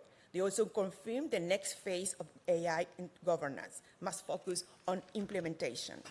Excellencies, for our group, AI is first and foremost a development issue. It governs responsibly, inclusively, and manners that support international cooperation. AI can accelerate progress towards sustainable development goals. It can improve public services, strengthen education, health system, enhance agricultural productivity, support climate change, resilient, modernize public administration, foster innovation, and contribute to economic diversification. However, these benefits will not materialize automatically. They will depend on whether developing countries have infrastructure, capacity, financing, technology, and policy space required to participate meaningfully in AI ecosystems. For that, AI governance cannot succeed if it's not shaped only by those who already possess great technological capabilities. It can only succeed if all countries are empowered to participate meaningfully in developing, deploying, and governing artificial intelligence. Bridging the digital divide, including AI, divide must therefore become one of the defining objectives of international cooperation. The next AI divide will not simply be about access to technology. It will increasingly be about access to capacity to shape technology, to develop it, to govern it, adapt it to national context, and ensure that it serves sustainable development. Closing that divide is not only the interest of developing countries, it is the interest of building a more inclusive, resilient, representative global AI ecosystem that benefits all. Throughout the preparatory process of this dialogue, developing countries have consistently emphasized AI governance should promote sustainable development while contributing truthfully, inclusive and people-centered digital ecosystem, including throughout the promotion of information, integrity, tolerance, and respect of digital space. The group believes that our collective efforts should focus on delivering practical outcomes. In this regard, we'd like to highlight 4 areas that could give our work a period ahead. First, strengthening artificial intelligence capacity building as a permanent pillar of international cooperation. Capacity building should move beyond isolated training activities and support development and strengthen institutions, universities, research centers, innovation ecosystem, regulatory authorities, and public administration. Technology transfer, technical cooperation for access and data digital infrastructure, and strengthened South-South cooperation must also remain integral component of our collective efforts. Second, operation innovative voluntary financing option for artificial intelligence capacity building. Financing should become an integral component of global artificial intelligence governance, enabling developing countries to build infrastructure, human capacity, capital, and institution capacity required to meaningfully artificial intelligence ecosystem. The Secretary General report Innovate Voluntary Financing Option shall show the way that we can move forward. The third, making global dialogue platforms that connect discussion with implementation beyond exchanging views.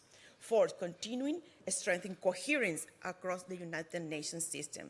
The Independent International Panel and the broader United Nations system would work.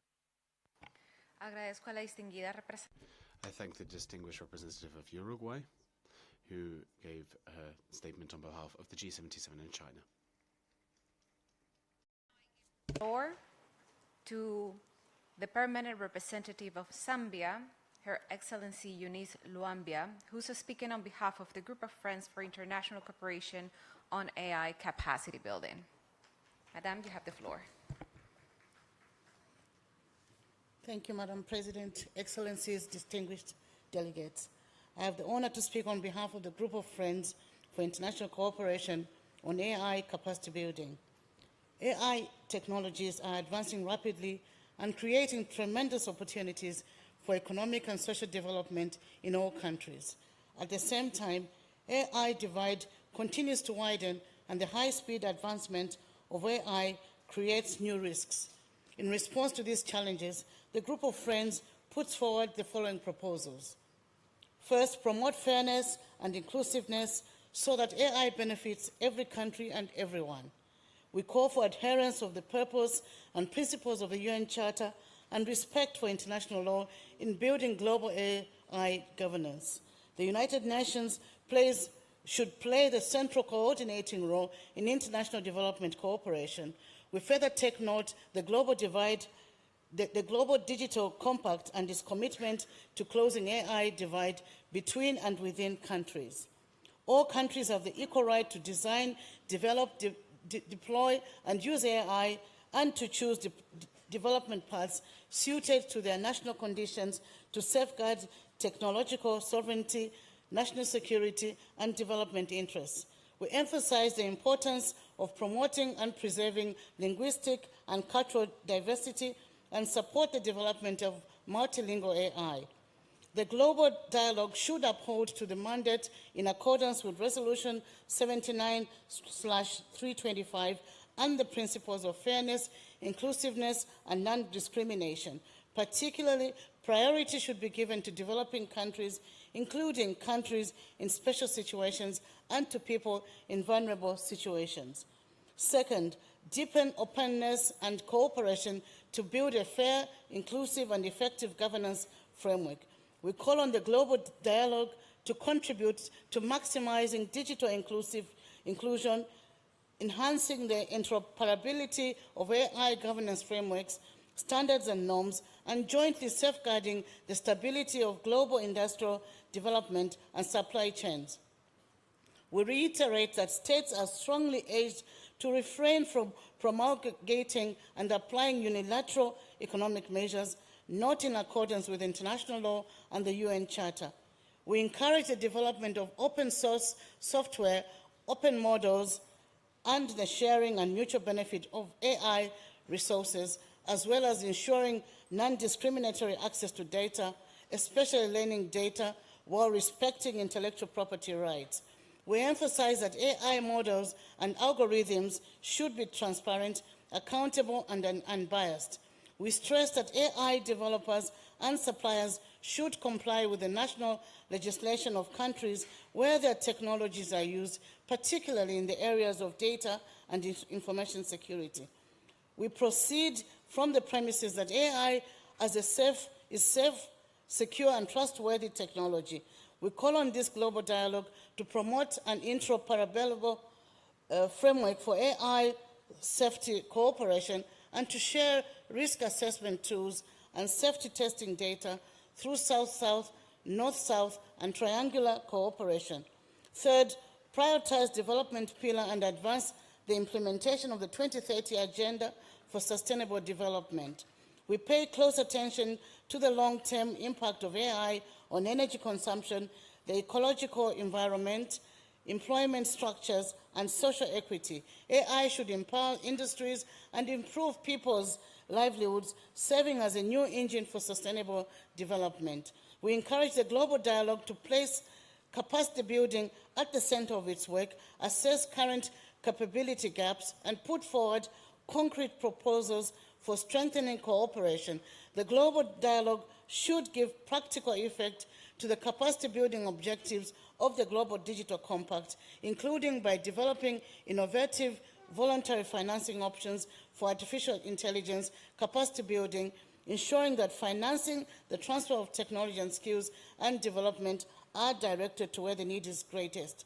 We encourage all parties to make positive contributions to digital infrastructure connectivity in developing countries and support efforts to assist developing countries in building data centers, computing facilities, and high-speed networks through technical assistance, financial support, and capacity building. Excellencies, the group of friends will continue to serve as a bridge for international cooperation. I'd like to thank the distinguished permanent representative of Zambia on behalf of the group of Friends for International Cooperation on AI capacity building. The floor to the Minister of Foreign Affairs, Francophonie and Congolese Abroad, His Excellency Constant Serge Vunda. Minister, you have the floor.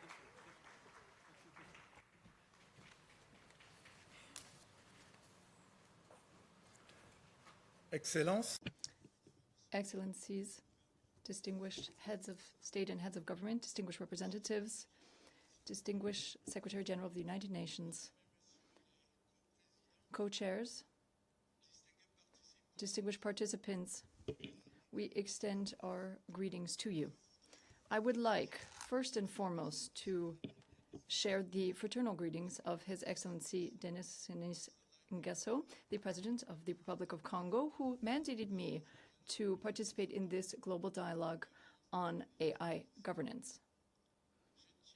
I would like also to express the deep appreciation of the Republic of Congo to the United Nations, also to the ITU, to UNESCO, and to all of the partners who came together to make this historic meeting possible. Your commitment demonstrates the will of the international community to construct together, in a spirit of multilateralism, which is renewed, governance of AI, which is based on trust, solidarity, and shared responsibility. AI could become one of the major transforming vectors of our era. It offers remarkable opportunities for accelerating the realization of the SDGs, for example, and the African Union agenda, as well as to improve access to essential services and strengthen resilience of our societies. At the same time, however, it raises a number of legitimate challenges with regard to ethics, security, protection of data, disinformation, and risk of exclusion. It is because we need to respond to these two aspects, innovation but also preserving human values, that our efforts must converge. Under the impulsion of the President of the Republic of Congo, we have made a proactive approach. Our country has committed to strengthening our digital ecosystem, specifically through the creation of a dedicated ministry dedicated to the digital economy, while focusing particularly on capacity building, competency training, research, and coming up with an adapted governance framework adapted to the challenges. An African Research Center for AI in the Nisisengo University is an important step forward. This aims to train a new generation of researchers and African innovators who will promote AI, which is ethical, and will also to develop their priorities for the continent. Here, Congo has benefited from the economic support community from the United Nations and PNUD's support as well. The dialogue which is bringing us together today, ladies and gentlemen, helps us to form global consensus. The speaker is interrupted. The distinguished Minister of Foreign Affairs, Francophonie and Congolese abroad, thank you so much. And now we give the floor to the Minister of Communication and Information Technology of Saudi Arabia, His Excellency Abdullah Al-Swaha.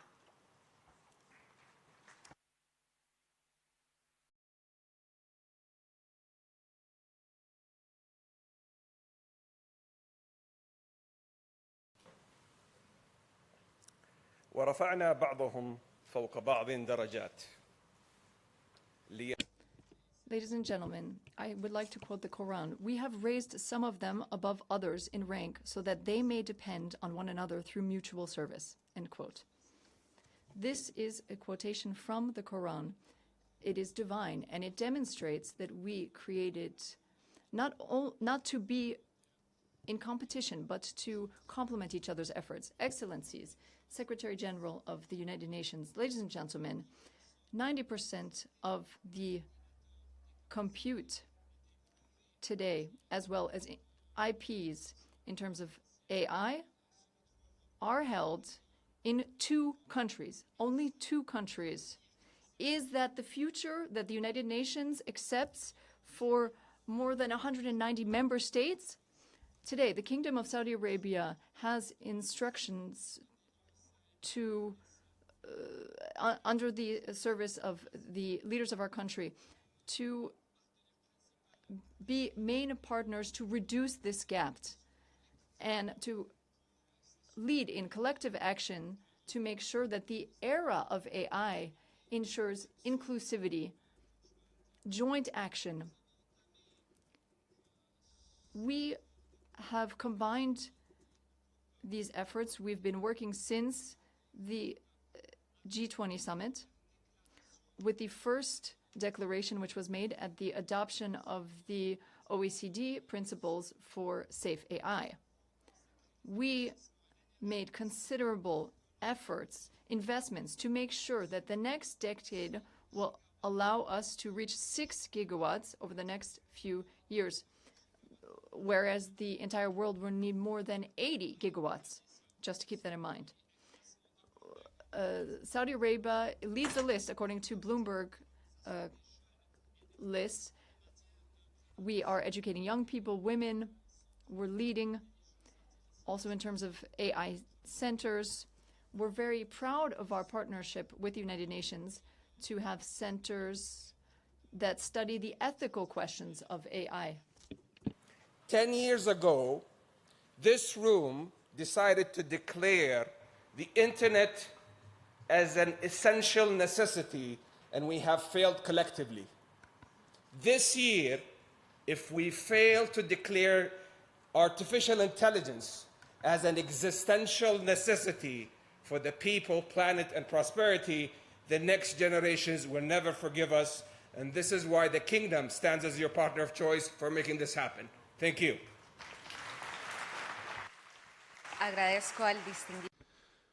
I thank the distinguished Minister of Communications and Information Technology of Saudi Arabia, and I now give the floor to Minister Gonzalo Matias, Minister in the Cabinet of the Prime Minister and of State Reform.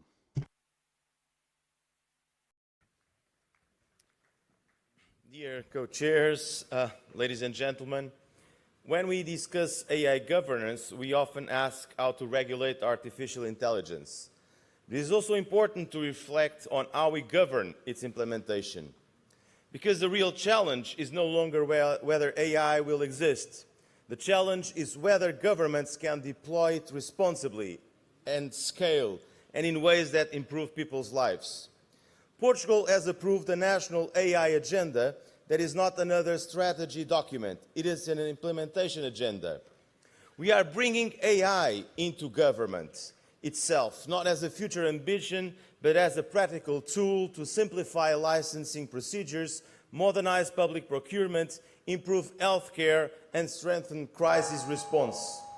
This is why we call the agentic state, AI at the service of citizens, accelerating decisions and anticipating needs under responsible, ethical, and human-centric decisions. We are building digital twins of public administration so that governments can test policies before implementing them in the real world. Portugal is taking advantage of its unique geostrategic position and talent, renewable energy, and proximity to submarine cables to launch AI gigafactories. Renewable energy is key to assure sustainability. An example of that is the joint project with Spain to receive one of the European AI gigafactories, making the Iberian Peninsula a hub for AI sustainable production and digital sovereignty. And because language is also sovereignty, we launched Amalia, the first open LLM model built specifically for Portuguese culture. It is designed not only for government, but for citizens, researchers, and companies to build AI solutions in our own language, spoken by almost 300 million people. These are not isolated projects. They reflect the broader conviction. Governments should not simply regulate AI, they should become responsible adopters of AI. Effective coordination between the United Nations, the OECD and European Union and other relevant organizations remain essential, with each contributing according to its mandate and expertise. That's how we believe it should be regulated. These claims for reinforcement of multilateralism, international law and global law as critical instruments to harness, to empower AI while empowering also it to serve lives of people. International cooperation should focus on implementing the commitments already undertaken, strengthening interoperability between governance frameworks, and promoting capacity building and ensuring that countries at different stages digital development can all benefit from AI. Thank you very much.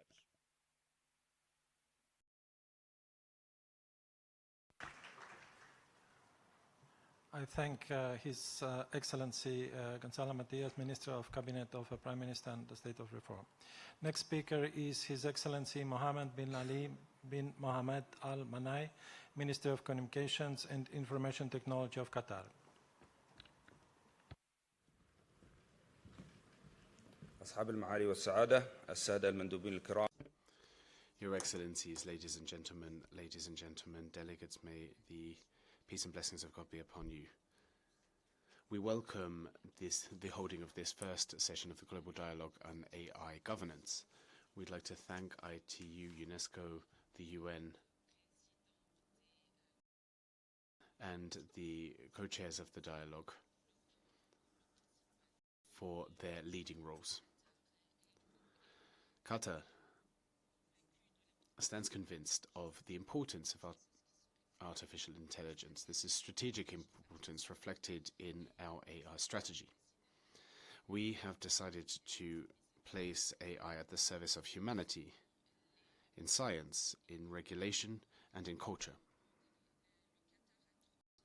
Qatar has three objectives here at this dialogue. First of all, bridging divides.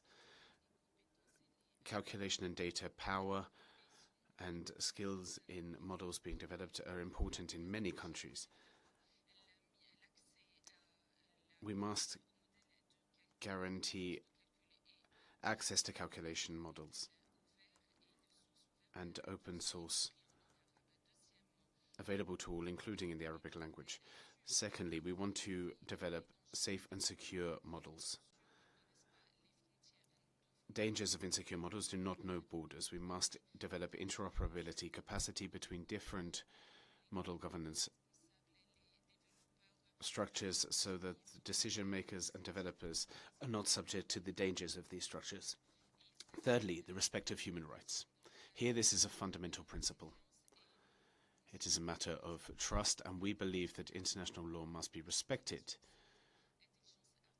in our use of AI. We are delighted to announce that we will be launching the global initiative on AI under the leadership of our country's leader. This is an initiative of a global coalition in AI, and we hope that you can contribute to it. Thank you. I thank His Excellency Mohammed bin Ali bin Mohammed Al Manai, Minister of Communications and Information Technology of Qatar. Next speaker is His Excellency Sid Ali Zerouki, Minister of Post and Telecommunications of Algeria.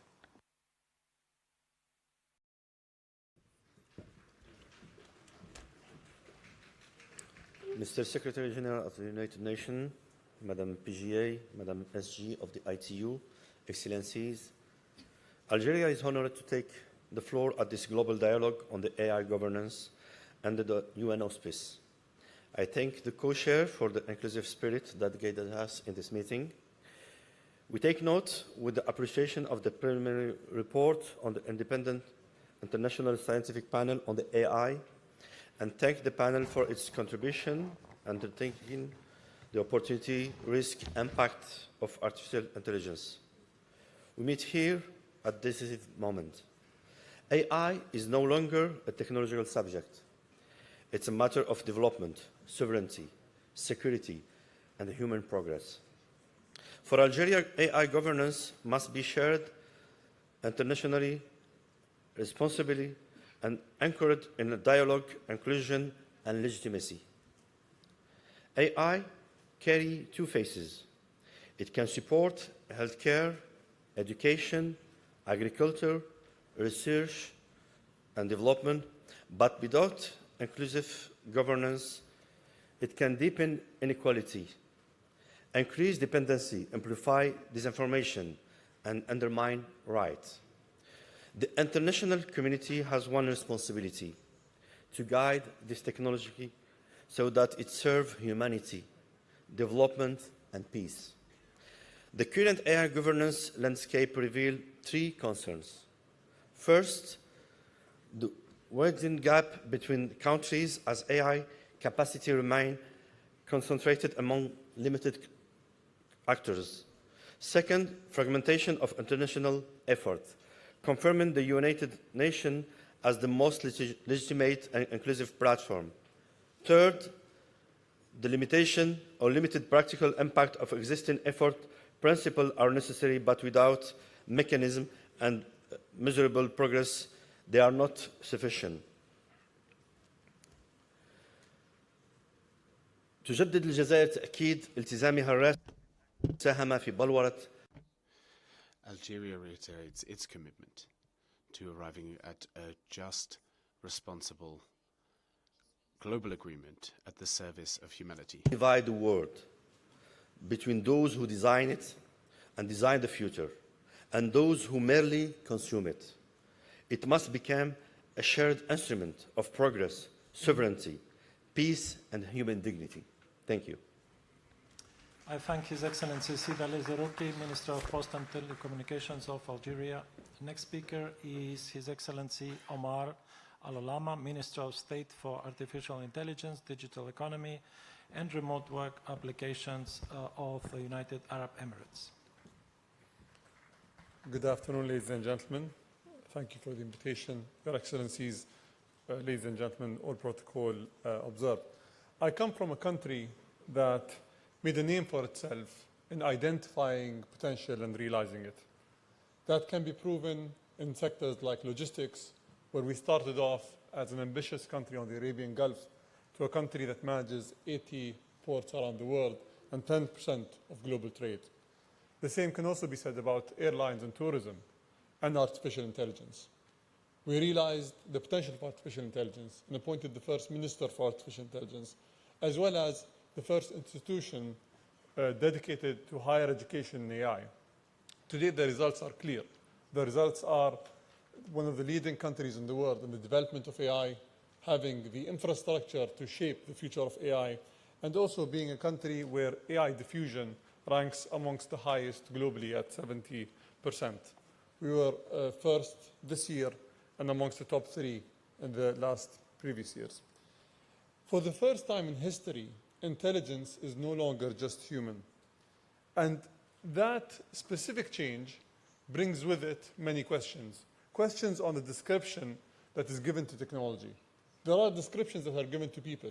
People can be merciful or people can be tyrants. And that description is given because of decisions that people take. A good decision makes you a merciful human. A bad one makes you a tyrant. Technology today, with AI agents and AI more broadly, can take these decisions, and with it can bring upon itself these descriptions.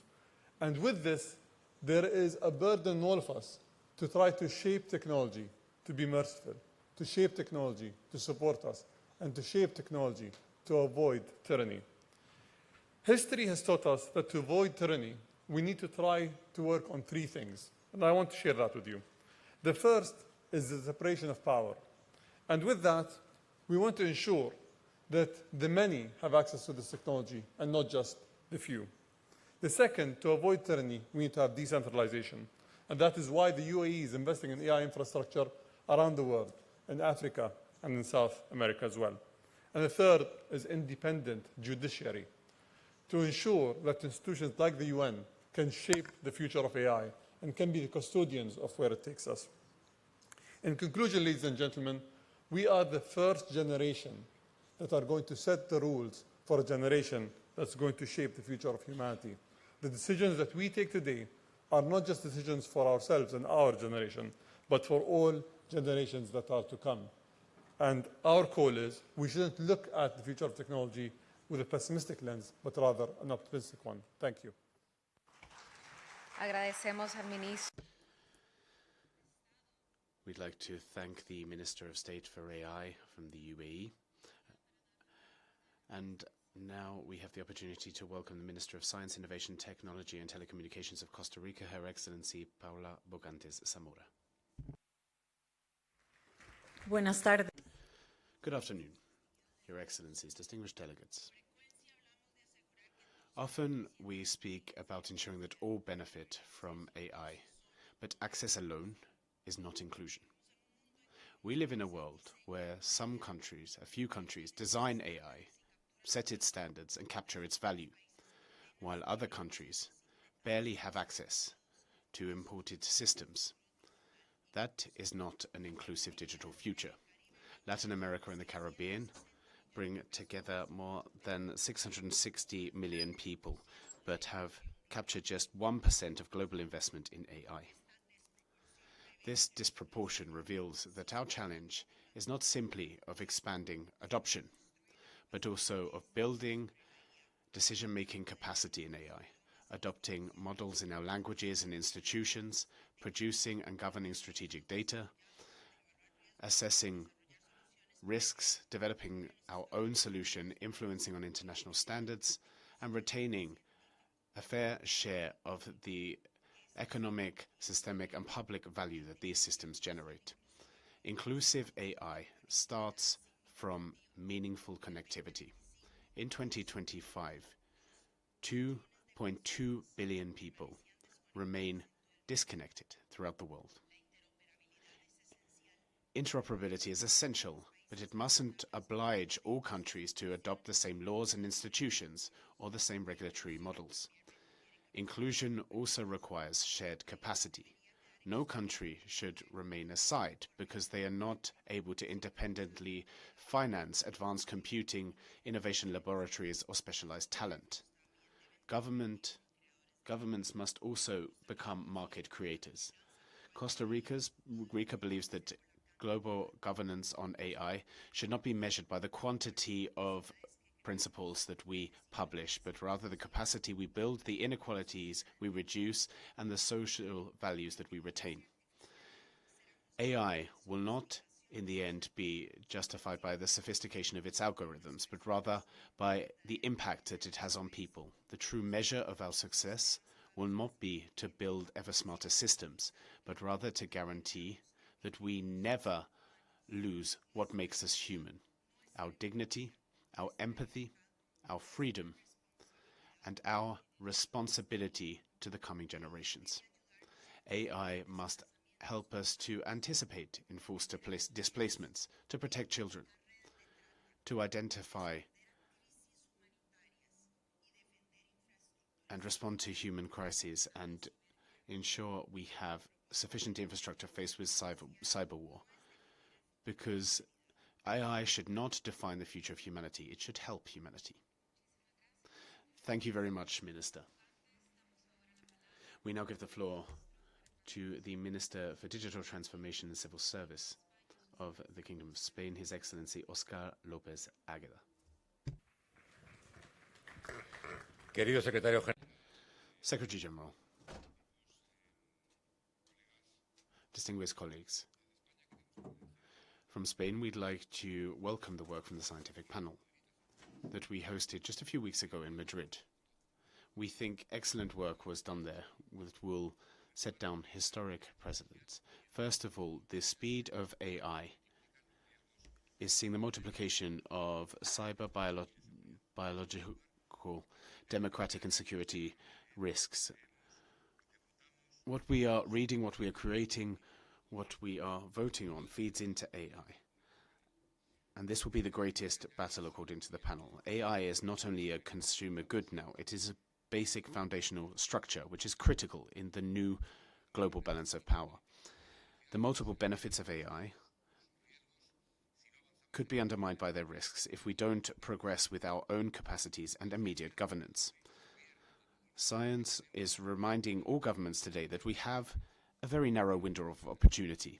As we heard from the Secretary General of the United Nations, we have very little time to reorient the focus of AI toward interoperability, the discovery of vaccines, gender equality, the fight against climate change, and the reduction of inequalities between the North and the South. AI must be a majority tool, not an exclusive weapon. And governance requires independent evaluation mechanisms, shared standards, and coordination, of course. But we also need the political will from the parties here in Geneva in order to transform evidence into action. This is what we are trying to do from the government of Spain. With Costa Rica, we co-facilitated the process that led to the panel and the dialogue.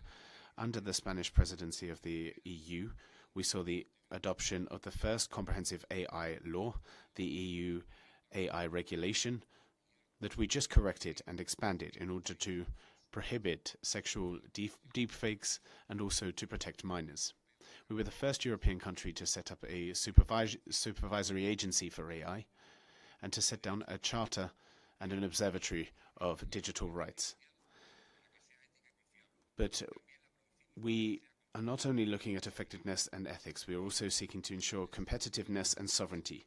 Spain is listening to science, promoting innovation, and defending global dialogue which seeks to combine AI and digital rights.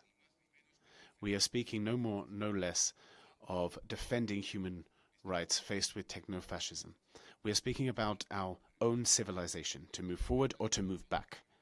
And you can count on the support of Spain. The whole multilateral system can count on the support of Spain to go forward in regulating and governing AI. Thank you. His Excellency Oscar López Águeda, Minister for Digital Transformation and Civil Service of Spain. Next speaker is His Excellency Lesheng Li, Minister of Industry and Information Technology of China.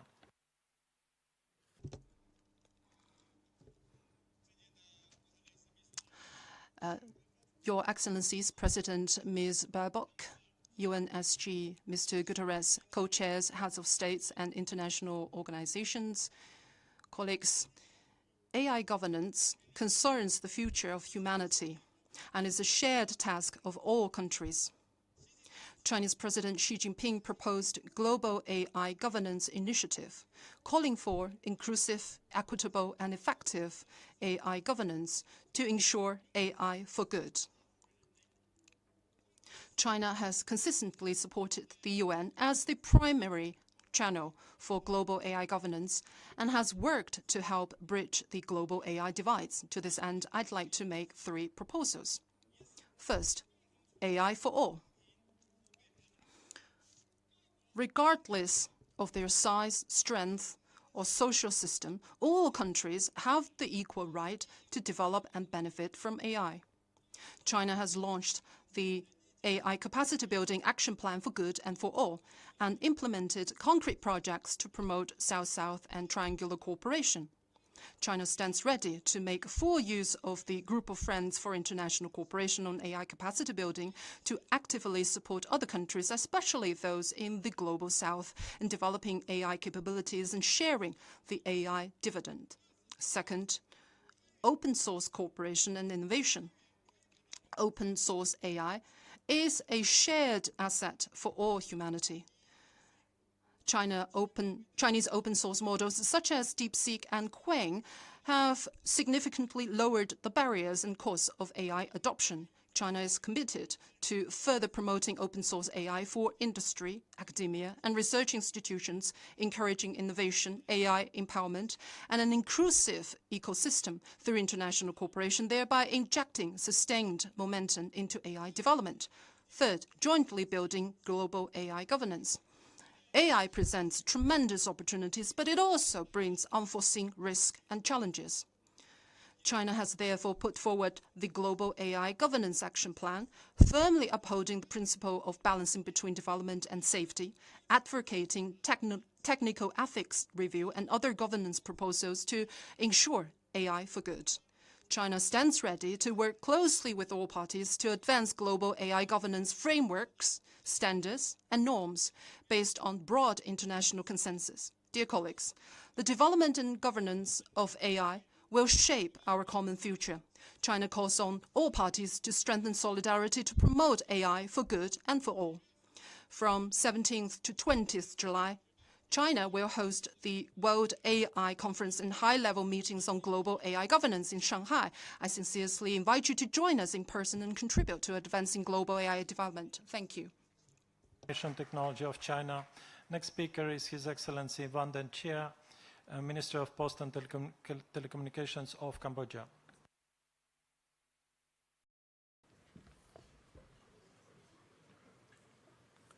Excellency, ladies and gentlemen, Cambodia views today's dialogue with a clear conviction. Artificial intelligence has the potential to transform economies, improve public service, and accelerate sustainable development. Our governance choice should enable this potential, not constrain it. For Cambodia and for many developing nations, the central question is not whether AI should be governed, but how to establish governance that fosters innovations, expand access, build trust, and ensure that the benefits of AI are shared by all. At the same time, we recognize that the meaningful adoption requires trust. Cambodia therefore believes AI governance must be risk-based, responsive, and future-oriented, and where necessary, proactive rather than merely reactive. Governance should scale with actual risk, adapt as technology evolves, and anticipate challenges before they materialize. In line with our ASEAN partners, Cambodia has adopted a principle-based approach to AI governance. We view the private sector, academia, civil society, and citizens not as subject of regulation, but as a partner in operationalizing AI governance and ethics. This is why we are currently preparing our national AI governance framework, a mechanism designed to align all stakeholders and create a dynamic space where sectoral regulators, industry, and other actors can collaborate as AI capability evolve. Indeed, no country can govern this technology alone. Cambodia sees three concrete areas where the international community can support shared progress. First, by building the technical capacity of regulators, particularly in developing countries. Second, by fostering active exchange of information on emerging AI capability, products, and services. And third, by strengthening cooperation on regulatory experience and incident monitoring so that lessons learned in one jurisdiction can benefit all. Finally, I wish to underscore a simple but often overlooked truth. Technological problems require technological solutions. Cambodia calls on technology companies to join hands with government as a general partners in AI governance, working together not. I thank His Excellency Wanda Chia, Minister of Post and Telecommunications of Cambodia. Next speaker is His Excellency Albert Rusty, Federal Councillor and Head of the Federal Department of Environment, Transport, Energy and Communications of Switzerland. Merci. Thank you very much, co-chairs, excellencies, ladies and gentlemen. Switzerland welcomes the launch of this global dialogue on AI governance. The challenges which multilateralism must respond to are ever strong, even though AI will, of course, inevitably change deeply public goods throughout the world. In this context, AI is not only a new object of governance or analysis, but actually it's a lever to improve our capacity for action, and through this good, a way to validate the credibility of the international system. Switzerland defends a simple conviction, which is that the United Nations should not only define the rules of governance of AI, but also show an example, be an example in their practical application. This not only through their methods of work, but also in the development of new forms of cooperation and also in the accomplishment of their mandate for those who they are serving, member states, and of course, populations at the end of the day. I would also like to speak today on behalf of the member states of the Freedom Online Coalition, which Switzerland is presiding over this year. Our joint statement, which was adopted last week, is very clear. Governance of AI must be firmly enshrined in international human rights, international law, and must be elaborated through multi-partite processes which are genuine and which are human-centered. We must also recognize the risks of AI. AI could be used in an abusive way through arbitrary surveillance, diffusing misinformation, weaken our democratic institutions. From the 21st of June 2027, Switzerland will host in Geneva the next Global Summit on AI. This is the follow-up of the summit which took place in India and in France. You are, of course, most welcome to join the summit. To have better connected standard-setting processes and clear framework, the AI for Good Summit will give us more information as well as an opportunity to contribute to its preparation. Before that exchange, I can already share with you, ladies and gentlemen, our firm conviction in Switzerland with regard to the unique value added of Geneva as one of the best stakeholders to serve multilateralism and this revolution which is driven by AI. I thank you very much for your kind attention. The Federal Councillor and Head of the Federal Department of Environment, Transport, Energy and Communications of Switzerland. Next speaker is Her Excellency Anne Le Henalf, Delegate Minister of Artificial Intelligence and Digital Affairs of France. Distinguished colleagues, ladies and gentlemen, AI, which is omnipresent in our means of communication today, requires inclusive governance. This governance must be focused on UN institutions to make sure that the AI serves the SDGs. Our framework not only needs to cover those usages, but also standards which will help us to evaluate it and deploy it. In order to drive this technology towards common good, we need 5 priorities here. First, protection of children online with the creation of a G7 line to protect the rights of children before AI, which has been supported by Estonia, Brazil, Morocco, the European Union, and other states, and supported by UN agencies. Secondly, here, multilingualism, to make sure that AI reflects the linguistic and cultural diversity of the world. Thirdly, fighting manipulation of information, preserve the integrity of our democratic debates. Fourthly, we have to respect the environment. If we think of the summit in Paris for AI and the environment. Fifthly, open source models to democratize access to this new energy. Common governance needs to allow the freedom of markets, of course, but also allow sovereignty to respect human rights and safe, interoperable, reliable AI. It needs to be responsible. It's a global challenge as well as a local challenge. For those countries that are facing energy problems, we need to make sure that we don't worsen the environmental situation, but we look forward. This is the way forward. France is advancing on this path forward thanks to its energy mix, renewable energies, with Mistral AI, for example, and other efforts. This has guided our G7 presidency, and also this is where we've deployed our different solutions. We call upon all partners to support this international cooperation for governance of AI. These 2 days are the beginning of the United Nations response to this challenge, and France is committed to share its experience here and to support these objectives. I thank you very much for your kind attention.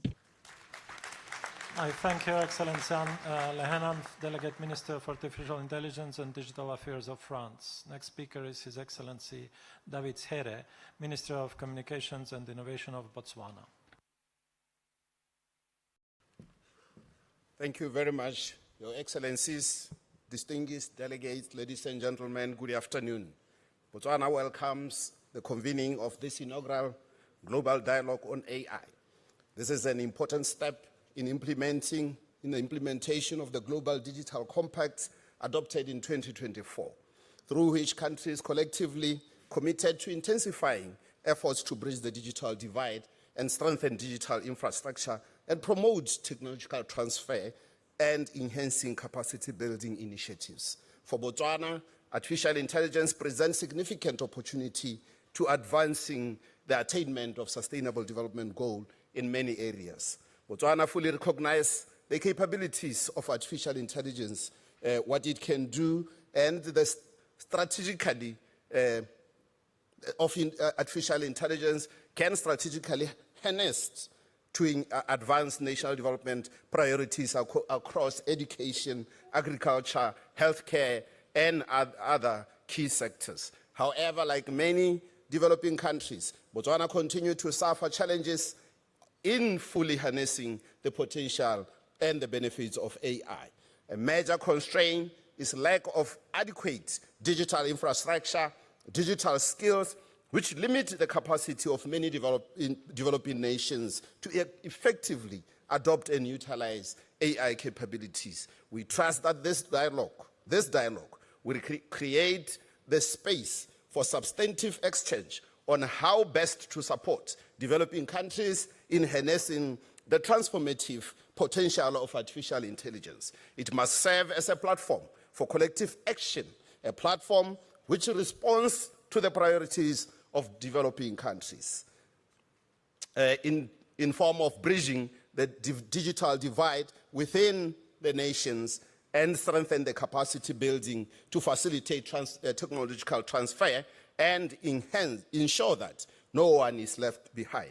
It is imperative that we ensure that ethical considerations are fully integrated to uphold the protection of human rights and respect for the principle of international law. In this regard, establishing and effectively implementing appropriate safeguards and regulatory framework is essential. Botswana emphasizes that the deliberation of this dialogue should yield practical solutions and actionable recommendations to ensure that it effectively fulfills the objective and purpose for which it was convened for. As I conclude, allow me to reaffirm Botswana's commitments to constructive engagement throughout this dialogue. I thank you very much. David Here, Minister of Communications and Innovation of Botswana. Next speaker is His Excellency Sherzod Shermatov, Minister of Digital Technologies of Uzbekistan. Dear participants of today's important dialogue, United Nations serves as an important global institution which is helping the overall global humanity to grow. Together we have approved sustainable development goals which include decreasing of poverty, removing of hunger, improving the quality of education and quality of healthcare. And I think that AI should serve for these purposes so that we together as a global community try to focus on the human development and human improvement. And in Uzbekistan, under the leadership of His Excellency President Mirziyoyev, Uzbekistan is becoming one of the fastest growing economies in the world, where we are striving to achieve those global goals, and we are among the leading countries in terms of decreasing the poverty, in terms of decreasing the hunger, as well as improving the quality of education, as well as in healthcare. And we focus on implementing AI in achieving those goals. We are heavily investing into improving of education because the human capital is the most important capital Uzbekistan has. We have implemented 5 million AI leaders program where we try to upskill of our population in terms of using AI effectively for the benefit of their future achievements.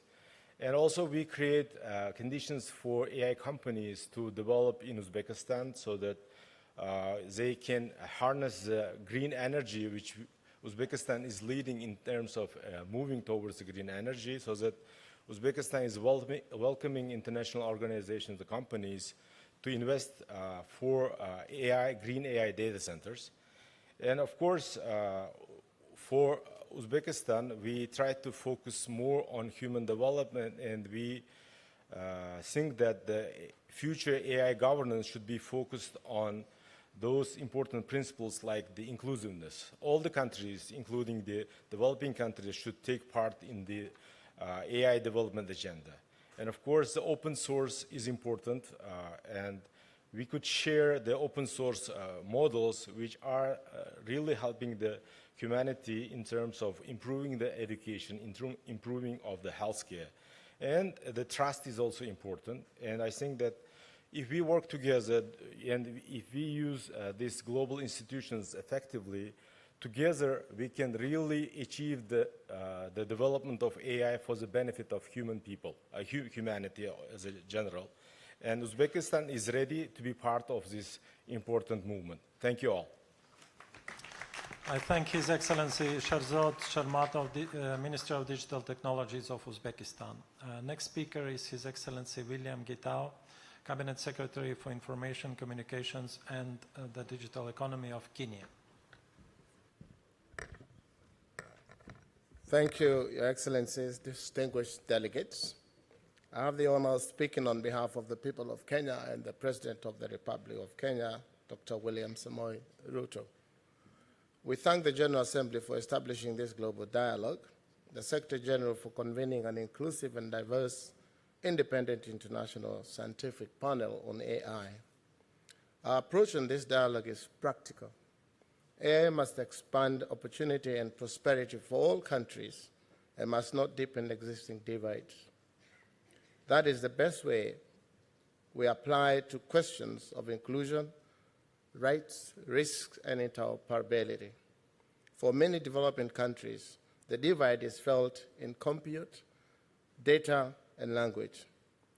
Compute power remains concentrated in a few countries, while many AI systems do not reflect African languages, data, or context. If this pattern continues, countries in the global south will remain consumers of technologies that they did not shape while bearing risks and harms they did not create. This is why Kenya supports cooperation that moves from principle to implementation. We need affordable compute, open and representative data sets, safe and accessible models, stronger skills, and meaningful participation in standard settings. And we need fair financing for the regional infrastructure, research, capacity, and public institutions that must govern and deploy AI safely, especially where it is used in public services and in decisions that affect people's rights. At home, our National AI Strategy 2530 builds on what already works at scale. The e-Citizen platform now offers 22,000 government services to 13 million Kenyans. This year, we launched a government interoperability framework which connects public systems through a secure, trusted infrastructure. That experience clarifies our view that interoperability is not uniformity, but rather common baseline for safety. We are also investing in Kenya. Kenya is rolling the new UNESCO and Oxford course on AI government, with the goal of training 20,000 public officers by 2027. We are one of 5 countries piloting AI and robotics education in schools in partnership with the ITU. In our view, this global dialogue should serve as a culmination of national, regional, and international conversation on AI, including the Internet Governance Forum, the AI Action Summits, standards dialogues, the African Union, and other regional processes. As a convergence, I thank the Cabinet Secretary for Information, Communication and Digital Economy of Kenya. Y damos ahora la bienvenida. We now wish a warm welcome to Carlos Mendoza Alvarado, the Secretary of Planning and Programming of the Presidency of Guatemala.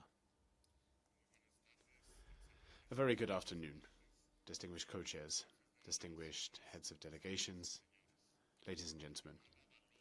Guatemala values the launch of this global dialogue on AI governance as an opportunity to ensure that this technological transformation is oriented toward the welfare of all people rather than the deepening of already existing inequalities. As a developing country, we consider that artificial intelligence governance should combine ethical principles, human rights, scientific evidence that is independently verified, effective international cooperation, and concrete resources in order to bridge existing divides. Discussing risks and standards is not enough. We must also speak about capacity, connectivity, high-quality public data, digital infrastructure, AI literacy, and institutional strengthening, particularly for those countries that are facing structural difficulties. The particular contribution of Guatemala is born out of our own reality. We are a pluricultural, multilingual, and multi-ethnic country. And for this reason, a truly inclusive artificial intelligence cannot be limited to expanding access to technologies designed in other contexts. Cultural diversity and linguistic diversity need to be recognized. Progressively incorporating indigenous languages, respecting ancestral knowledge and community knowledge, and avoiding bias which would make peoples, their territories, and their different ways of knowledge invisible. From Guatemala, we would like to state this clearly. Digital inclusion must also mean cultural inclusion, linguistic inclusion, and territorial inclusion. We therefore reiterate the value of multilateralism and international cooperation. We must actively participate in defining standards, frameworks and mechanisms for global governance of AI. Our aspiration is clear. AI cannot be a border of exclusion. It must be a tool to build more able states, more solid democracies, more inclusive societies, and a truly shared digital future. Thank you. I thank the Secretary of Planning and Programming of the Presidency of Guatemala, and I now give the floor to the Minister of State for Technology and AI. Of Lebanon, His Excellency Kamal Shihadi.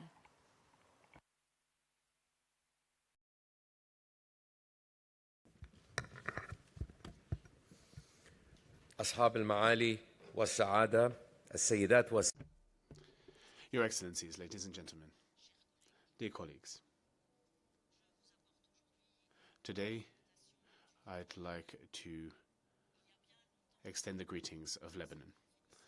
A long time ago, our ancestors, the Phoenicians, looked to the sea and used the sea not as an obstacle, but they saw it as a bridge between civilizations that allowed the Phoenicians to exchange goods, cultures, and that exchange today has become our heritage, which is still in the minds of our people.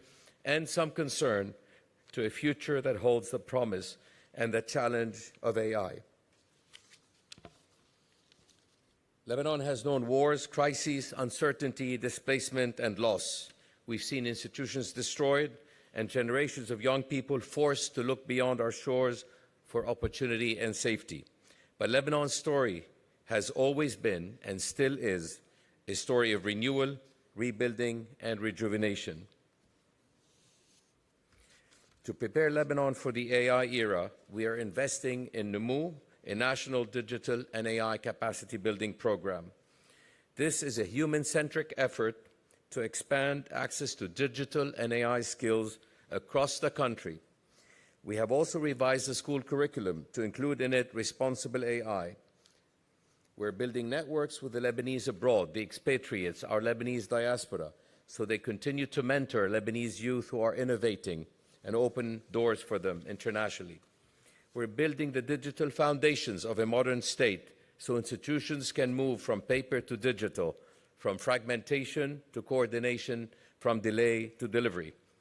We are focusing on governance readiness, cyber readiness, and data readiness.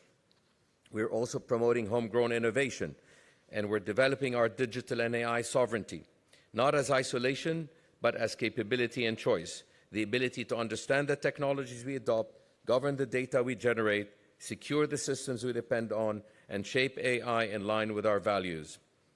We know that no country's AI future can be built within its own borders. Neither can one country alone fight off the nefarious effect of AI models gone wild. We need standards that can be implemented. We need safeguards that protect people without freezing innovation.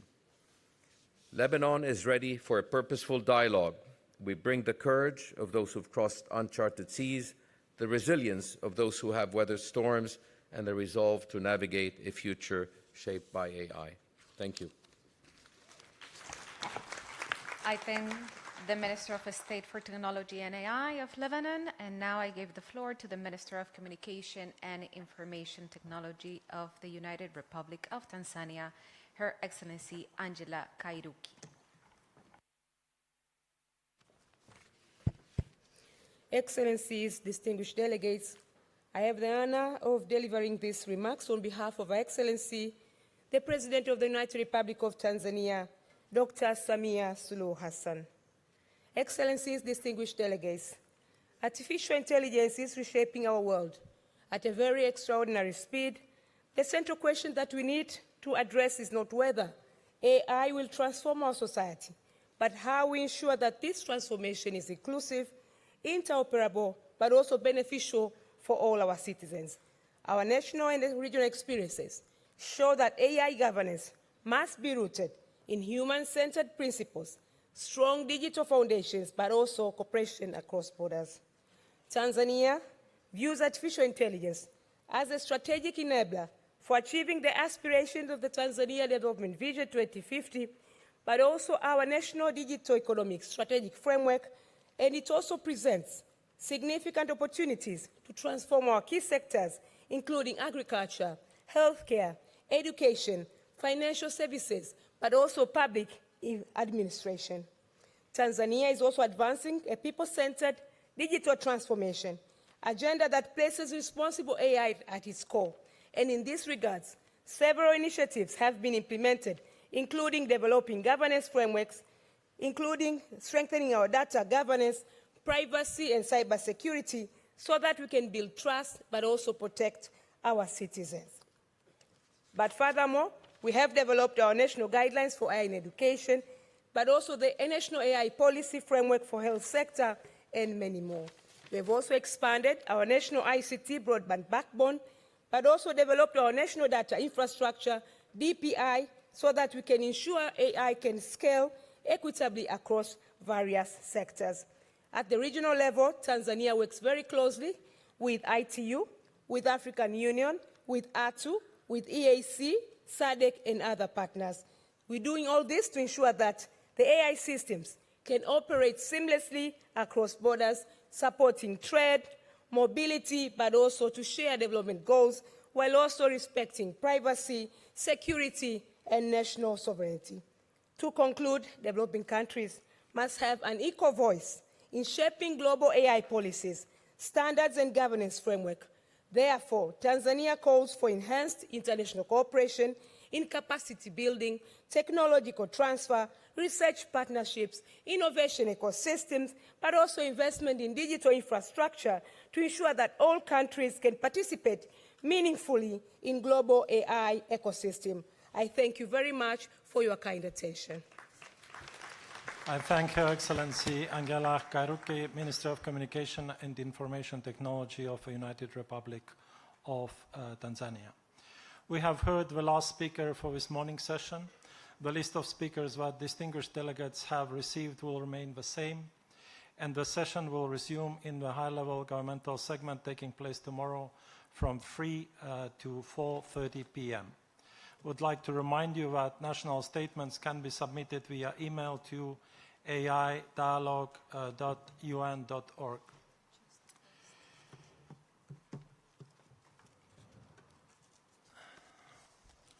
We now move to the high-level multi-stakeholder plenary segment.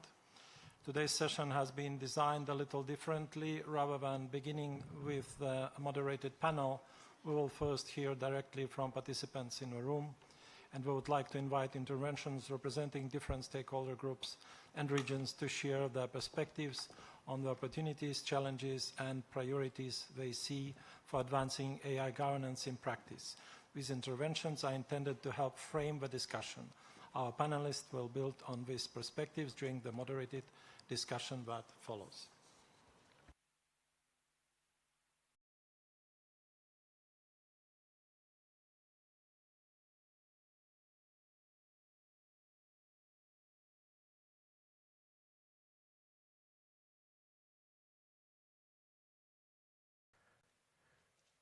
Your Excellencies, distinguished participants, ladies and gentlemen, the next session will be extended by 15 minutes and finish with a hard stop at 13:45. So anyone who is attending any side sessions with a start time of 1:30 p.m., please make sure that you reach them on time, as their start times have not been adjusted. At the end of this segment, the plenary room will be reconfigured, so we kindly ask you that as soon as the segment is over, without stepping on anyone's toes and remembering to take all your belongings with you, you vacate the room as swiftly as possible. I will say that again, as swiftly as possible at the end of this segment. Many thanks in advance. Thank you.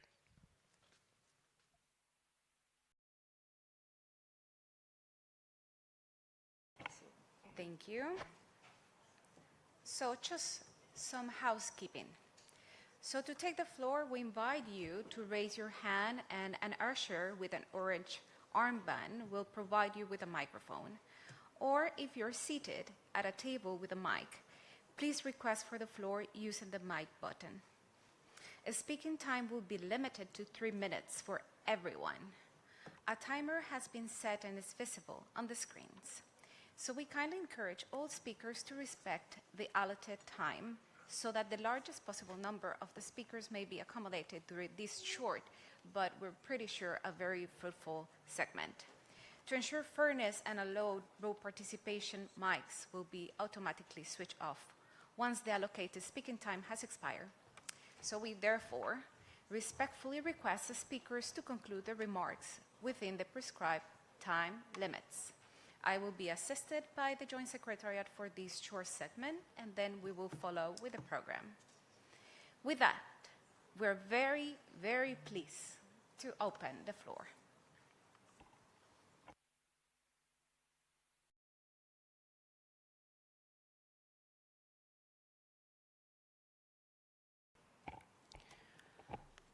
Joint Secretariat and those in charge of AV, can we request the House lights come on, please, so that the Joint Secretary may assist the co-chairs? We will need the House lights on, please. AV, can you control the lights? We have... Yes, please, go ahead. We'll need a microphone this side, already please. there. Yes, It's already okay, there. please.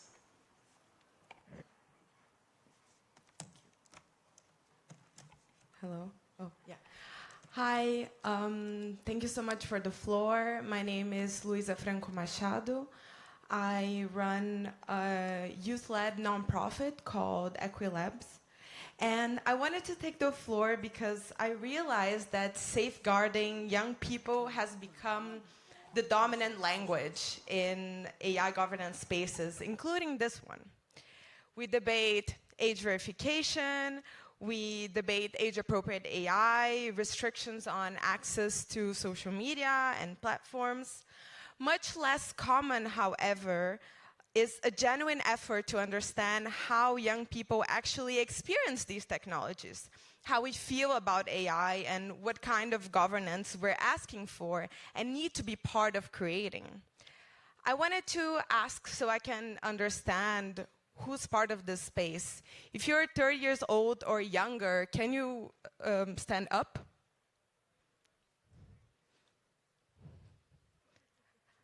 Okay. Hi. I feel like we're maybe 10 or 15, maybe a little bit more, a little bit less. So we're not many, right? Even if everybody tells us that we are the future of technology and the policies that you are debating are made for us. Well, as someone from Gen Z who has worked on AI governance from São Paulo to Berlin, I can tell you that many young people are not really excited about AI. We are increasingly skeptical of it.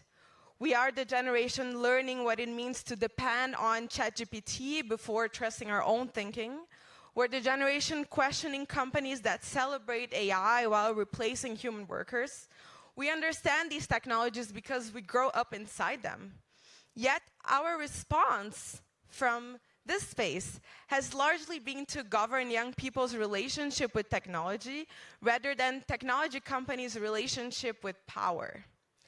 Young people are becoming more vulnerable because public institutions have not been bold enough to govern the concentration of private power shaping our digital lives, while at the same time continuing to sign multi-million-dollar contracts that deepen their independence with the very companies they're expected to regulate. We already have the evidence, the testimonies, and the lived experience. If we're serious about safeguarding young people, we have to move beyond governing the symptoms for these inequalities and start governing the conditions that produce them. Thank you. Thank you very much for that. The next speaker, please, the one that has already mic. There. Perfect.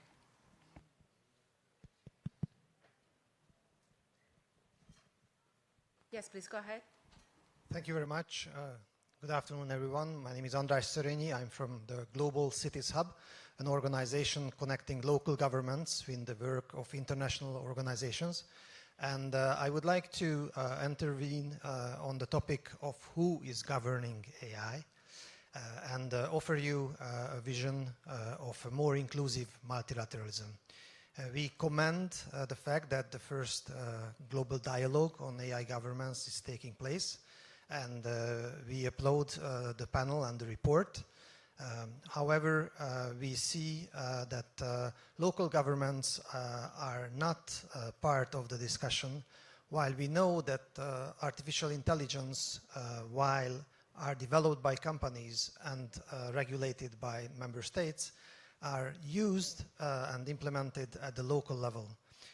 Our everyday life is more and more affected by AI, and local and regional governments play an important role in how AI is used and how AI is implemented.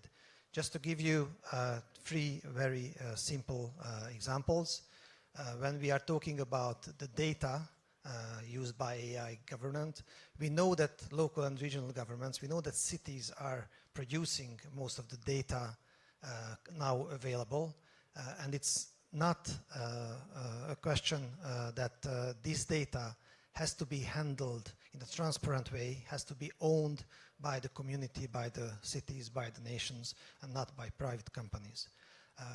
The second example can be the environmental aspects. We heard from several ministers in the room that the different AI centers, data centers, will play a very important role. But we also know that these centers have an important environmental impact, and these impacts are local impacts, and these are local governments who has to face this one. And the third example would be the human rights aspect, which is also very important at the local level. So let me offer you 3 recommendations. First, the AI should not be deployed solely to maximize efficiency or technological performance. It should be improvement quality of life of the citizens. Second, the AI governments should be designed for resilience, not only optimization. Especially in urban environments, governance frameworks should strengthen the capacity of the public institutions. And last but not least, local and regional governments should be recognized as a distinct governance actor alongside national governments, industry, academia, and civil society. They should become governors and not only implementers in that sphere. Thank you. Thank you. Not my intention. Yes, I will give you the floor. Just let me react very briefly. This dialogue, throughout the process, we tried to be as inclusive as possible. No one was set aside, excluded. Everyone had the opportunity to participate in the different sessions that we organize, in person and online. And I hope that, as we know, this is only the first dialogue, that in the process towards the second, even more stakeholders will be able to engage. So rest assured, this will remain as inclusive, as universal as possible, because this is also the nature of the United Nations. Thank you very much. Now, can I see who's the next one? Fantastic. Sir, you have the floor there. Can I have the usher? Thank you. Thank you. My name is Aziz Abakirov. I'm from the Kyrgyz Republic High Technology Park. And thank you, wonderful panel discussion and wonderful report of independence and voice hearing now from small nations. 7,000 languages, most of them invisible to AI. If a language is absent from the data, it is absent from the future. In Kyrgyz Republic, we decided to change that. The problem is AI is concentrated in the hands of a few large players, and the report is already mentioned about it. Small nations, small languages left behind. Our answer, Kani TTS, an open source TTS model, 4 million parameters, runs on a standard laptop, trained in just 6 hours of 8 GPUs. Already supports 15 plus languages, Kyrgyz, Arabic. We released the full pre-training code. Any team can adapt it for their own languages. The model is already training on Hugging Face. This is not just a model, it is proof. that world-class AI can be built in Bishkek, Kyrgyz Republic, Cairo, Santo Domingo. Building on this, we are launching SNAP, Small Nations AI Powerhouses, an open global alliance where small nations pool data, infrastructure, and expertise. In the AI revolution, the size of your country doesn't matter.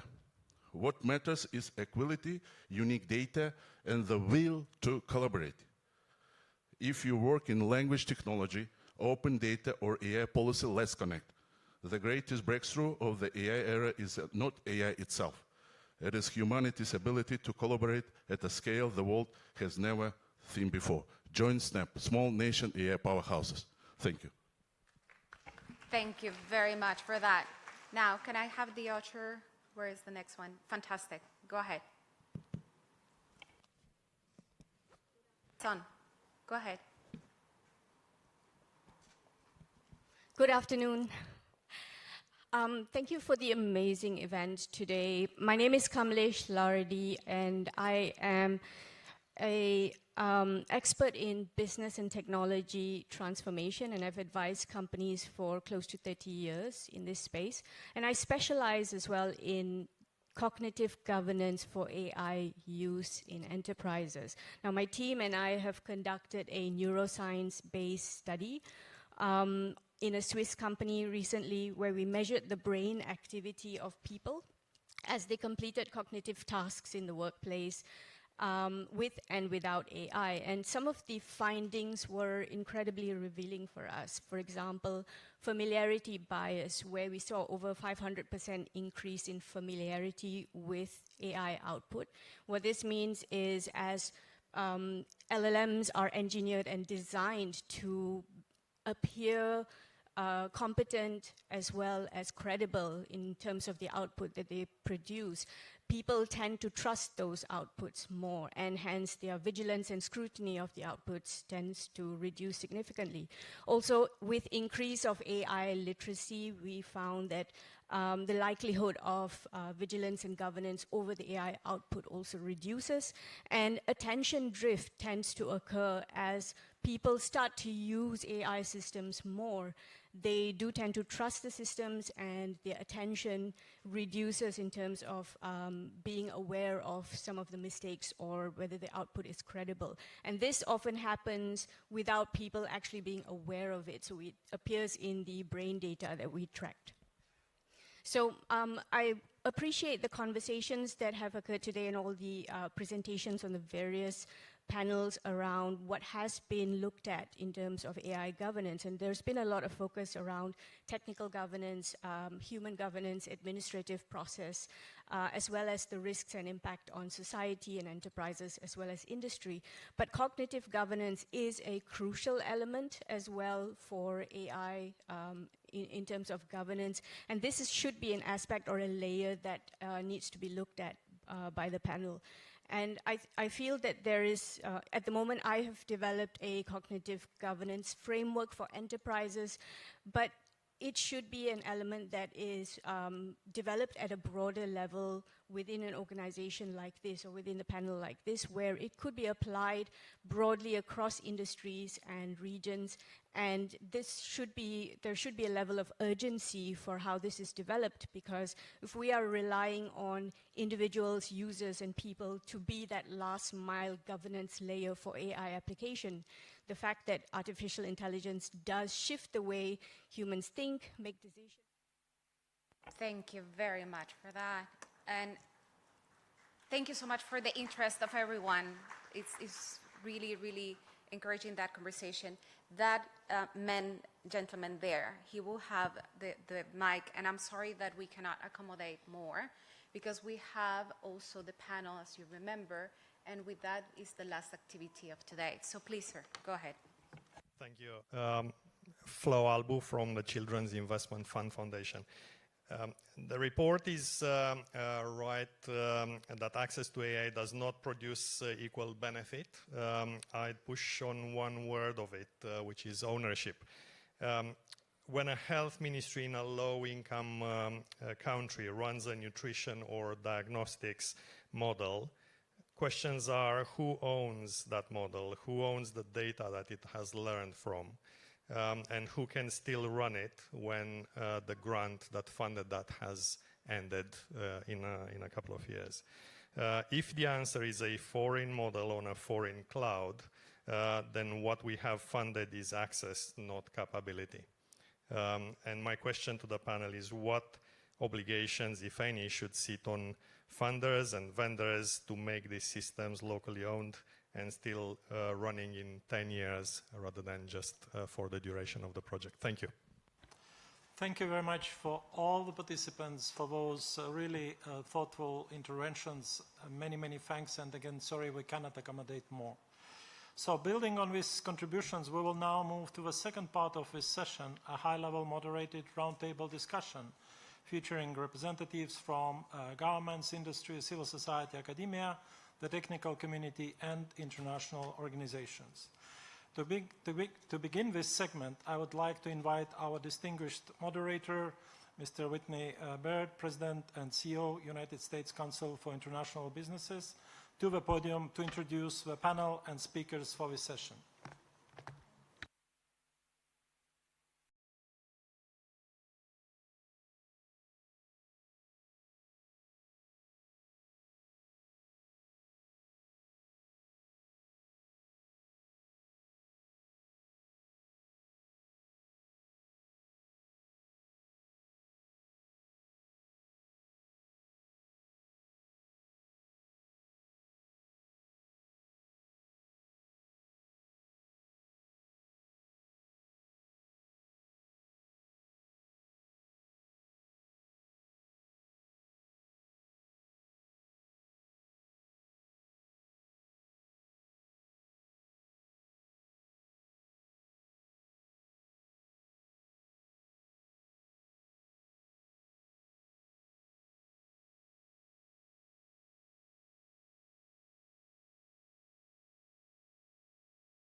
Excellencies, ladies and gentlemen, we will now move on to the last session before lunch.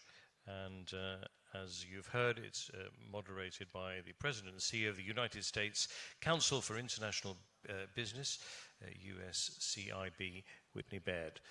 Whitney Baird, thank you. The floor is yours.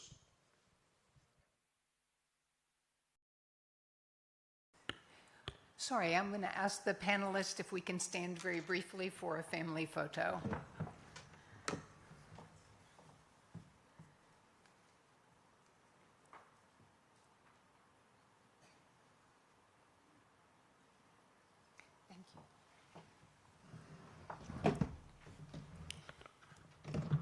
Thank you for the kind and warm introduction. I'd like to introduce the U.S. Council for International Business as a voice of U.S. business in the international arena. And our member companies provide solutions, innovations, and investments that are indispensable to responding to global challenges. I'm very excited to be here to moderate the multi-stakeholder session of the inaugural UN Global Dialogue on AI Governance. I have really appreciated hearing from states and from civil society today. I think what is so clear with the promise and risks of AI development and AI implementation is that everyone who has a stake in the process needs to be at the table. And with that, I'm really delighted to have the opportunity to be joined by an exceptional panel of experts. And if I can introduce them one by one.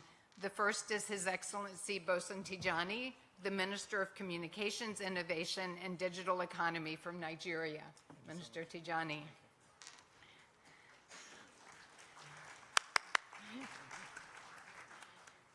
Our second panelist is Chilizi Marwala. He's the Rector and Undersecretary General of the United Nations University.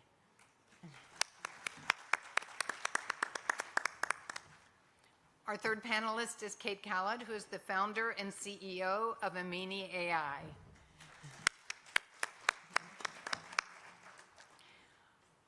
Our fourth panelist is Ruman Chowdhury, who's the CEO and co-founder of Humane Intelligence. Ruman. And our fifth is Yi Zheng, who is the Wu Yuzhang Professor at the Gaoling School of AI at the Renmin University of China. Welcome, Professor. I'm going to ask each of our panelists a question, and I have asked them. I recognize that we are a bit over time and have a hard stop, so we'll ask each to have their remarks go no more than 3 minutes. Mr. Minister, let me start with you. Nigeria has been at the forefront of AI governance leadership, and you also sit on the Africa AI Council. I would note that in my previous life with the U.S. Department of State, I have visited incubators in Abuja and with coders in Lagos, and I know what the vibrancy of that community is like in Nigeria. What are the key actions and enabling conditions needed to translate AI governance frameworks and aspirations into measurable outcomes? And where is greater collaboration most urgently needed? Thank you so much, Madam Chair. Let me start, of course, by appreciating the United Nations for putting together this inaugural gathering.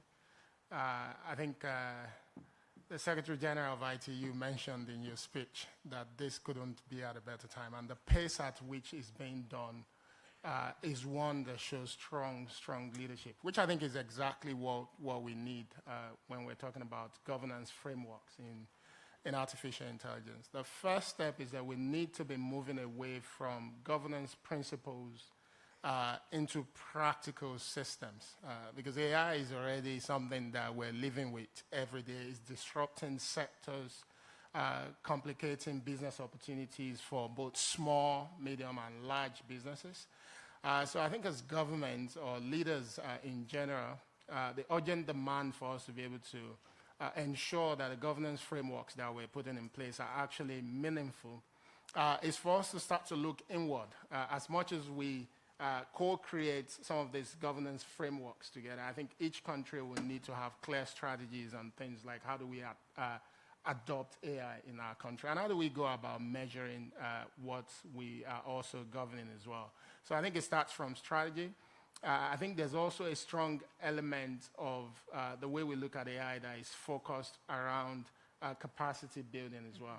How do we ensure that the government officials that are responsible for implementing these frameworks do have the understanding, and they can continuously be moving alongside development in this space as well. So building capacity, not just in terms of talent to build AI, but also capacity in the public sector, I think is extremely important in this space as well. But beyond that, I think I've always been a fan of saying, as much as we think through governance framework, we also need to think of the absorptive capacity for nations to actually put AI to good use.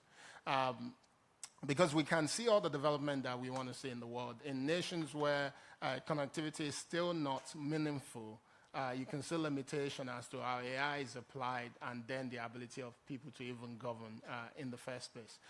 In spaces where infrastructure is not available, you already limit the application of AI and the ability to also build in context and as such then govern appropriately as well. And I think in cases where you also don't have the capacity to develop, where people just have to be consumers and they can't participate in development, you start to see the limitation as well. So for me, I think in practical sense, if we're going to make some of these changes, I think it starts with clear leadership.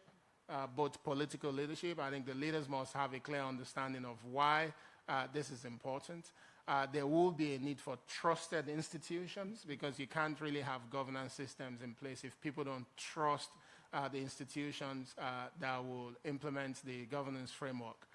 We obviously also need to think through, carefully how we measure the impact of the framework that we adopt, whether it serves our purpose or not. And I think lastly is investment as well.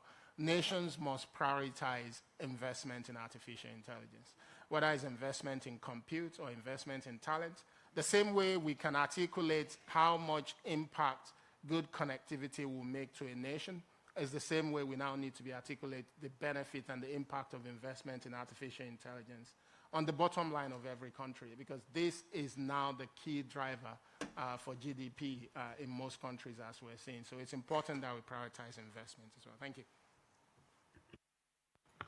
Thank you, Mr. Minister. I'm really taken by the use of the word trust. I think that's enormously important. Also, capacity building for the public sector, and of course, the issue of connectivity for those who remain not connected. And I know within the ITU and in the UN as a whole, that access has been a key priority. So, Professor Marwala, you've worked across government, academia, and now the United Nations system. Looking globally, where do you see the biggest disconnect between AI governance discussions and implementation? And what role should universities, scientific institutions, and international organizations play in helping countries build the knowledge, capacity, and institutions needed to govern AI effectively? No, thank you very much for joining this very distinguished panel. Where I see the biggest disconnect is what, and I will borrow from the financial world, is what I call AI governance arbitrage. You have governance models that are happening at the international level. You have governance models that are emerging from industry. You have governance models that are emerging from all our member states. And they are not coordinated. So somebody who is interested in data will go to a country where the regulations are not that strong. And the same goes for compute capability. So we need to find a mechanism in which we can be able to harmonize all this. I think the thing that we need to do is really to educate. We need to educate the people about data, about algorithms. We tend to forget about algorithms themselves. We need to educate them about computing. We need to educate them about how AI can actually be applied and all the applications. And to be able to do that, we have to reassert the values that should underpin the governance models. And for us in the UN, we say the values emanate from the Declaration of Human Rights and the UN Charter. We also need to change the behavior of people, and I'm not talking about social engineering here, and I'm not even talking about behavioral psychology, but we need to change them, and I think we change them through education. We also need to develop mechanisms to incentivize good behavior around AI, especially companies, including companies. What are the mechanisms that make people respect some of these models that we have adopted? And we need to simplify and educate about policies and regulations and standards. I see Doreen is here. They are doing fantastic work on standards. But are we taking these standards to the classrooms so that when people are learning about the designs of these things, they have the standards perspective? We also need to talk about how do we educate the legislators so that they can be able to craft legislations that make sense. I have read about the AI Act. I'm interested to see what is happening in my own continent with regards to regulations, with laws around AI. And finally, there are many institutions that are pushing this forward. The ITU is one of them. Some of this, the United Nations system is another one. And you have all these institutions. I think we need to be able to bring them together at the working level. And this forum is good to bring them together at the dialogue level, but we need to also go to the working level. Thank you very much.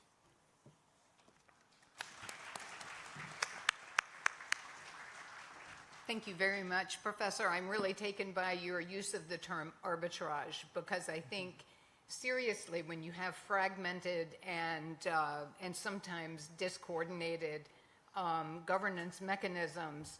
It both decreases trust among users, but it also increased costs for practitioners and builders, companies and others.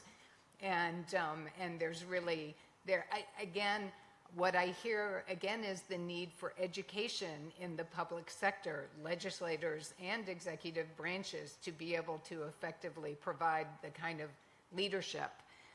Roman, I'm going to ask you this from the perspective of someone who is deeply involved in the discourse on responsible AI. What concrete steps can stakeholders take to ensure that all countries and communities can meaningfully participate in AI governance discussions and implementation efforts? Thank you, and thank you all for your attention. And I appreciate that question, because the power of artificial intelligence lies not in development, but in evaluation. Because what greater power than the power to define what is good and bad and right and wrong? True AI sovereignty is a combination of good governance and domain expertise. And that would require you to cultivate something that you probably all have in spades, and that's human capital. Only humans can understand context. Only humans can actually define model performance, because we understand, and we should be part of, how we want artificial intelligence to be used in the world. A few years ago, I started Humane Intelligence, a nonprofit organization, and we conducted evaluations all around the world with thousands of people. Today, what I'm working on is Humane Intelligence Public Benefit Corporation, which builds out infrastructure to enable better evaluations. A few years ago, the question was, how can people get involved? Today, the question is, how can that involvement scale? So as every country invests in their AI stack, you think about creating expensive data centers, building expensive models, and hiring expensive talent. Often what is overlooked is the evaluations layer and the infrastructure needed to scale up individual perspectives into defining goodness of fit. Thank you. So what can policymakers do? First is creating independent evaluation bodies. The second is taking all of these standards for evaluation that are being built and operationalizing them from a regional and domain perspective. And then finally, linking these evaluations to procurement. In other words, no company or organization would be able to have a contract to build artificial intelligence for government and social sector unless they have met these requirements. All in all, this enables countries from moving away from being simply a recipient of the AI models being built in other places to directing the priorities of development. And in doing so, it shifts the power dynamic away from a few hegemonic entities and more into the hands of regular people whose lives are impacted by the technology. Thank you.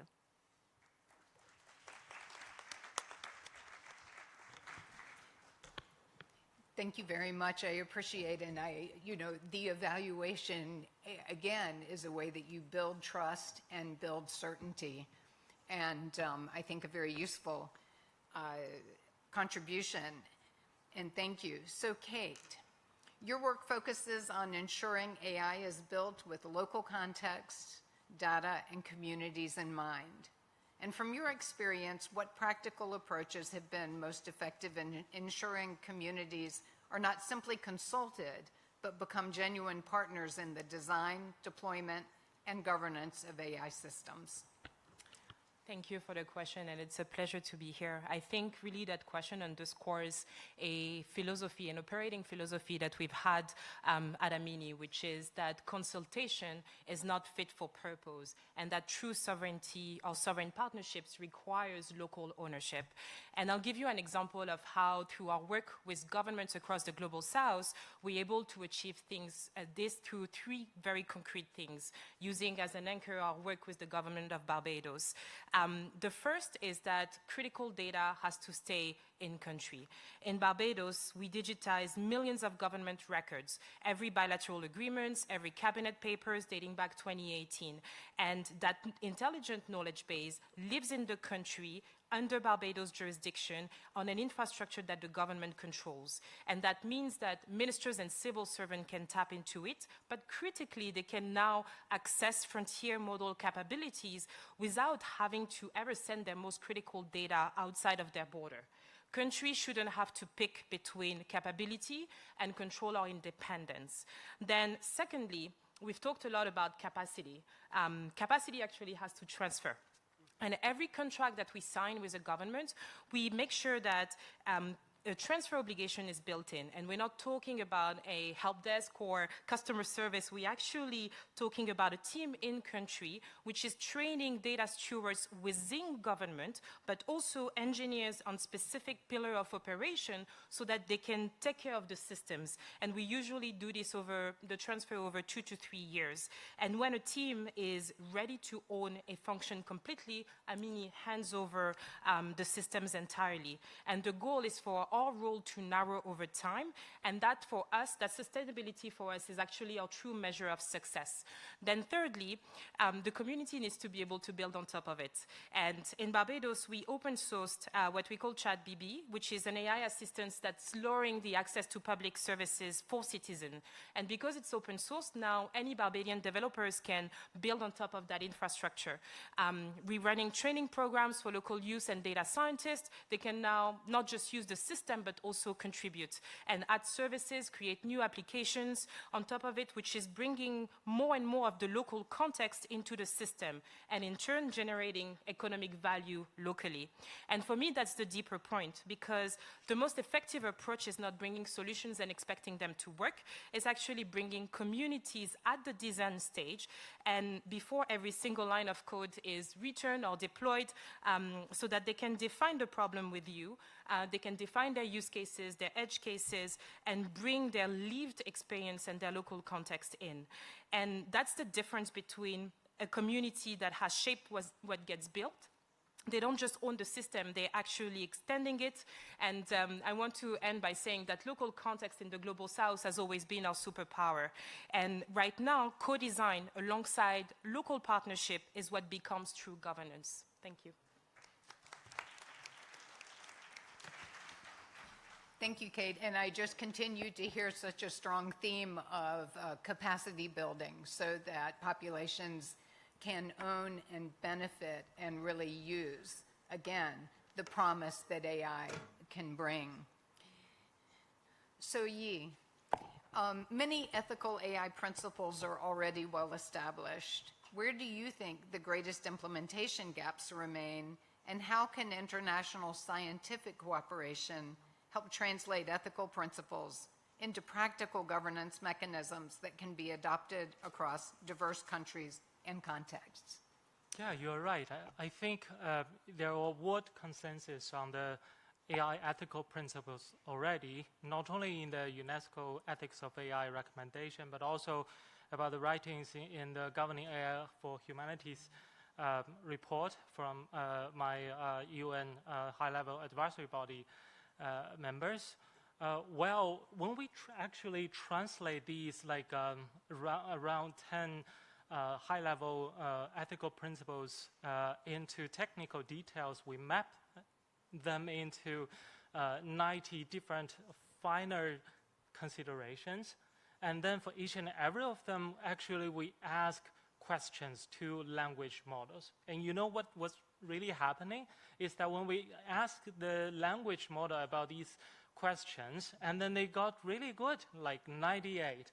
But when I populate all the questions, like one question to 100 different ways of asking the same question, what is the result? The result is that they only get 58.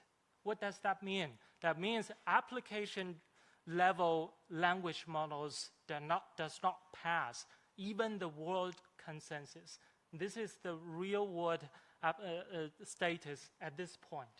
Not only about ethics, let me also talk about safety. When we test, the common safety concerns, the best one get like for adversarial attack, so that to find the safety loopholes, they get like 60% of the time they will be attacked. This is the best one. The worst one is 40% of the time, they will be attacked. What does that mean? That means application level language model services for 40% of the chance that they're providing very risky services. This is what's really been happening now. So I think as a scientist, we must just speak for the truth. It's not only about how do we technically, dig into reality and to provide, this evaluation. It's not only about technology. The way that provide, groundings of these ethical principles also need people. Not only scientists that need to speak for the truth, that need to be balanced, but also we need general public to raise the literacy. We need scientists to help the world and the general public to raise the level of understanding of the current status of AI. There's no magic. It's only a machine that processes information, but that don't really understand information. Not only about technology, not only about the people that in these stakeholders, but also about the platform. Let me end by saying that when we wanted a more ethical and more safer AI, 5 years ago, we've been talking each and every question that we discussed here today, but none of the question has been solved within these 5 years. So what do we need? We also need a platform. I personally cannot find a better platform compared to the United Nations. When our UN advisory body on AI work, Antonio Guterres says that UN has not much money, has not much people to help us. So many people were criticizing the United Nations to do a better job. But what I'm thinking is that then offer your help, offer your money, offer your people to create a platform that can help us. No other platforms that can gather together 193 member states all together to consider about these questions in a very serious way. And I hope the next 5 years we could partially solve the most important challenges. Thank you.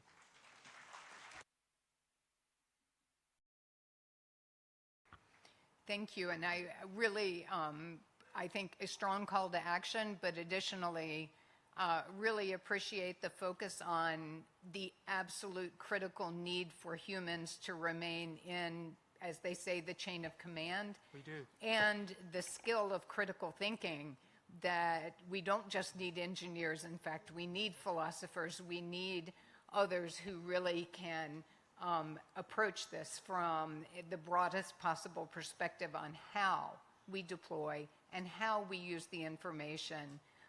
And how we trust. And again, at the end of the day, we come back to trust. Voices from the general public. I like the argument from the Z generation that probably some of the application, we don't have to even have to build that. We should be very cautious what kind of AI we're bringing to the next generation. Thank you. Thank you. We have a few minutes left, and what I would really like to do is come back to the panelists for a very brief reflection. In looking ahead, how can this UN Global Dialogue on AI help address the most pressing gaps in today's AI governance landscape? So what is one concrete outcome you would like to see emerge from this platform over the coming year? And maybe just each person 2 minutes, and maybe we'll go in reverse order, and I will start with you, Yi. Well, if I may, I think there are two things we need to consider very seriously.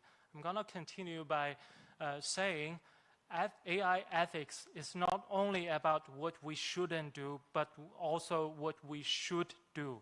So for the Sustainable Development Goals, it's only 50% of the goals that has been achieved, but we only have a very few years left. So can we use AI as an enabling technology to tackle the rest of the challenges in global sustainable development? This is something that we should do actually together. Let me also end by saying that for this dialogue, we need some output. I agree with you. And if we are talking about ethics and safety of AI, definitely development of AI really need red lines. ethics and safety of AI is not a backlash of the development of AI. Actually, it helps you to find the directions of developing AI. When you're getting to the wrong direction, and then you're getting a little bit to another way, so that you keep a steady development, so the ethics and safety of AI will never hinder the process of AI development and application. It helps AI to develop in a healthy and steady way. Thank you.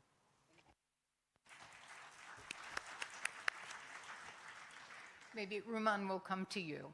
Thank you so much, and thank you for the wonderful question again.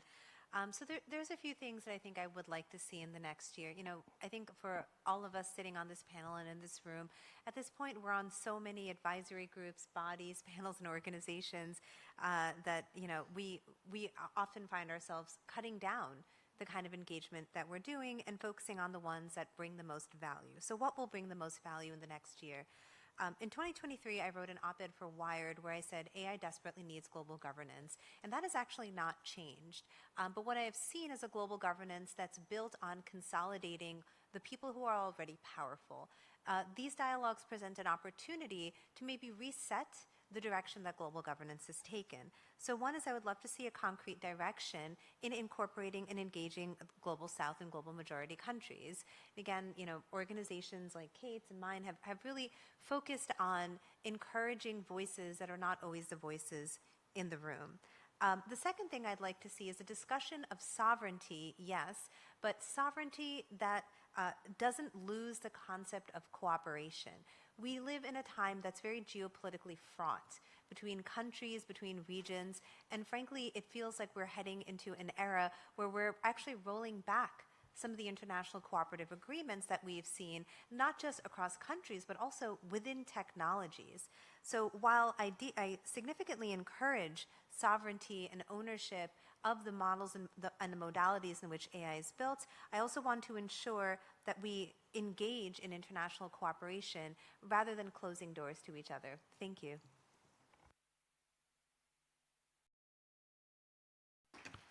Thank you, Ruman. Kate. I'm going to echo a little bit what has been said, and I think we need to, one of the outcomes I'd love to see over the next year is a place where we deconstruct and reconstruct the AI narrative. Because for the past couple of years, that narrative has been singly driven from a very specific part of the world by very specific actors, and they've taught us that, or made us believe that the only way to do AI is large-scale general purpose models and large-scale gigawatt factories, which is not the case. And it's been a pleasure sitting through the outcomes and the evidence base of the panel that were shown this morning, because we are now hearing exactly what is going on, and we're actually getting evidence of what is working or not on the ground. And I think we need more of those stories to be surfaced throughout the global South and the global majority. And then the second thing I think we need to support the companies who are trying and the builders who are trying in their own countries to push that agenda and help their countries develop themselves and look at AI in a different way. Give them a platform to surface their innovation. Support them on being on stages like this one, because they're the ones who will be the guardians of what AI becomes over the next couple of years. And it's not just going to be the people in this room, it is going to be the developers, the communities on the ground, and they have to be part of the conversation. Thank you.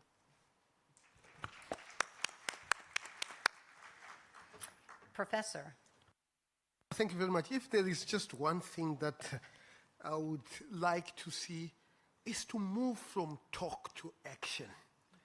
We really have been talking quite a great deal of taking the technology to the global South, democratizing access to the technology, but there has to be action, concrete action that requires all of us to come together. And the second issue that I really think is important moving from talk to action is that governance is really about a balancing problem. Professor Yi was talking about risk aversion. It's really about a balance between opportunity seeking and risk aversion. And where that balance should be, it's not very clear. It depends on many values that are varying. And I think if we could be able to be helped to find the right balance, and there are many places where this balance is necessary. Transparency versus security. If we have to make AI explainable and transparent, it comes at the expense of security.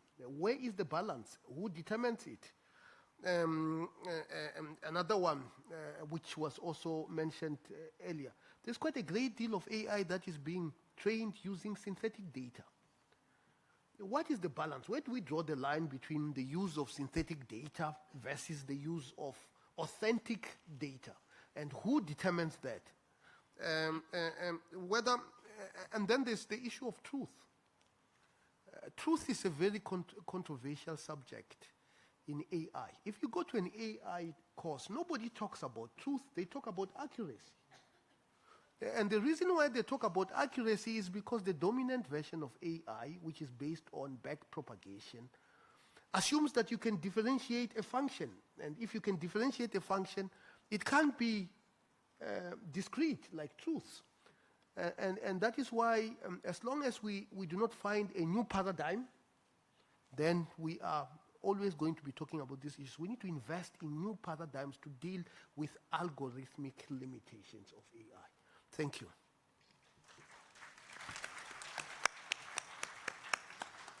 Thank you. Minister Tijani, the last word to you. Thank you so much for giving me the opportunity to chime in last. I think on this one, for me, it will be one thing, which I'll frame around inclusion. And I know that inclusion can manifest itself in many ways, but for me, it will be inclusion when it comes to access to the benefit of artificial intelligence. And I think we need to be clear that access will not come only from just merely adopting what's been built elsewhere. We need to ensure that nations have access to capabilities, particularly infrastructure that will allow them to be able to build for context. And I think that context is what I believe will drive the benefits that we want to see countries make from access to AI. And this platform is one platform that can help bring clarity to that. Whether we're talking about clarity on access to shared compute, for instance, within regions, amongst closer countries, or beyond, or we're talking about how we deepen what I mentioned earlier, the critical prerequisite for nations to use AI. Because I think we're not talking enough about the fact that there are prerequisites. There are things that must be in place for nations to truly appropriate AI. And if we don't invest in that, if we don't find ways to drive investment and support for this infrastructure, the gap that we're going to see with artificial intelligence will be bigger than what we were battling with when we were talking about the emergence of internet. This is going to be bigger because you have those who have access to AI and have used it more diligently, and those who don't have access just because the infrastructure is not there. Thank you.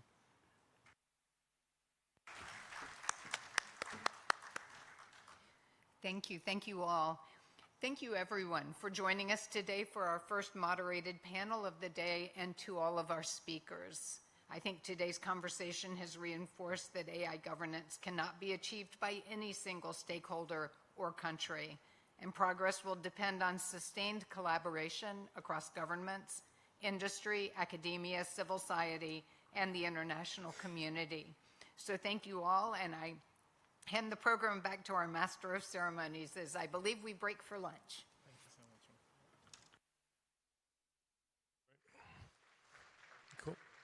Thank you very much indeed, Whitney, for expertly guiding this discussion. And we would also like to express our sincere appreciation to you and all the distinguished panelists for sharing their perspectives, experiences, insights, and to all the participants who contributed from the floor.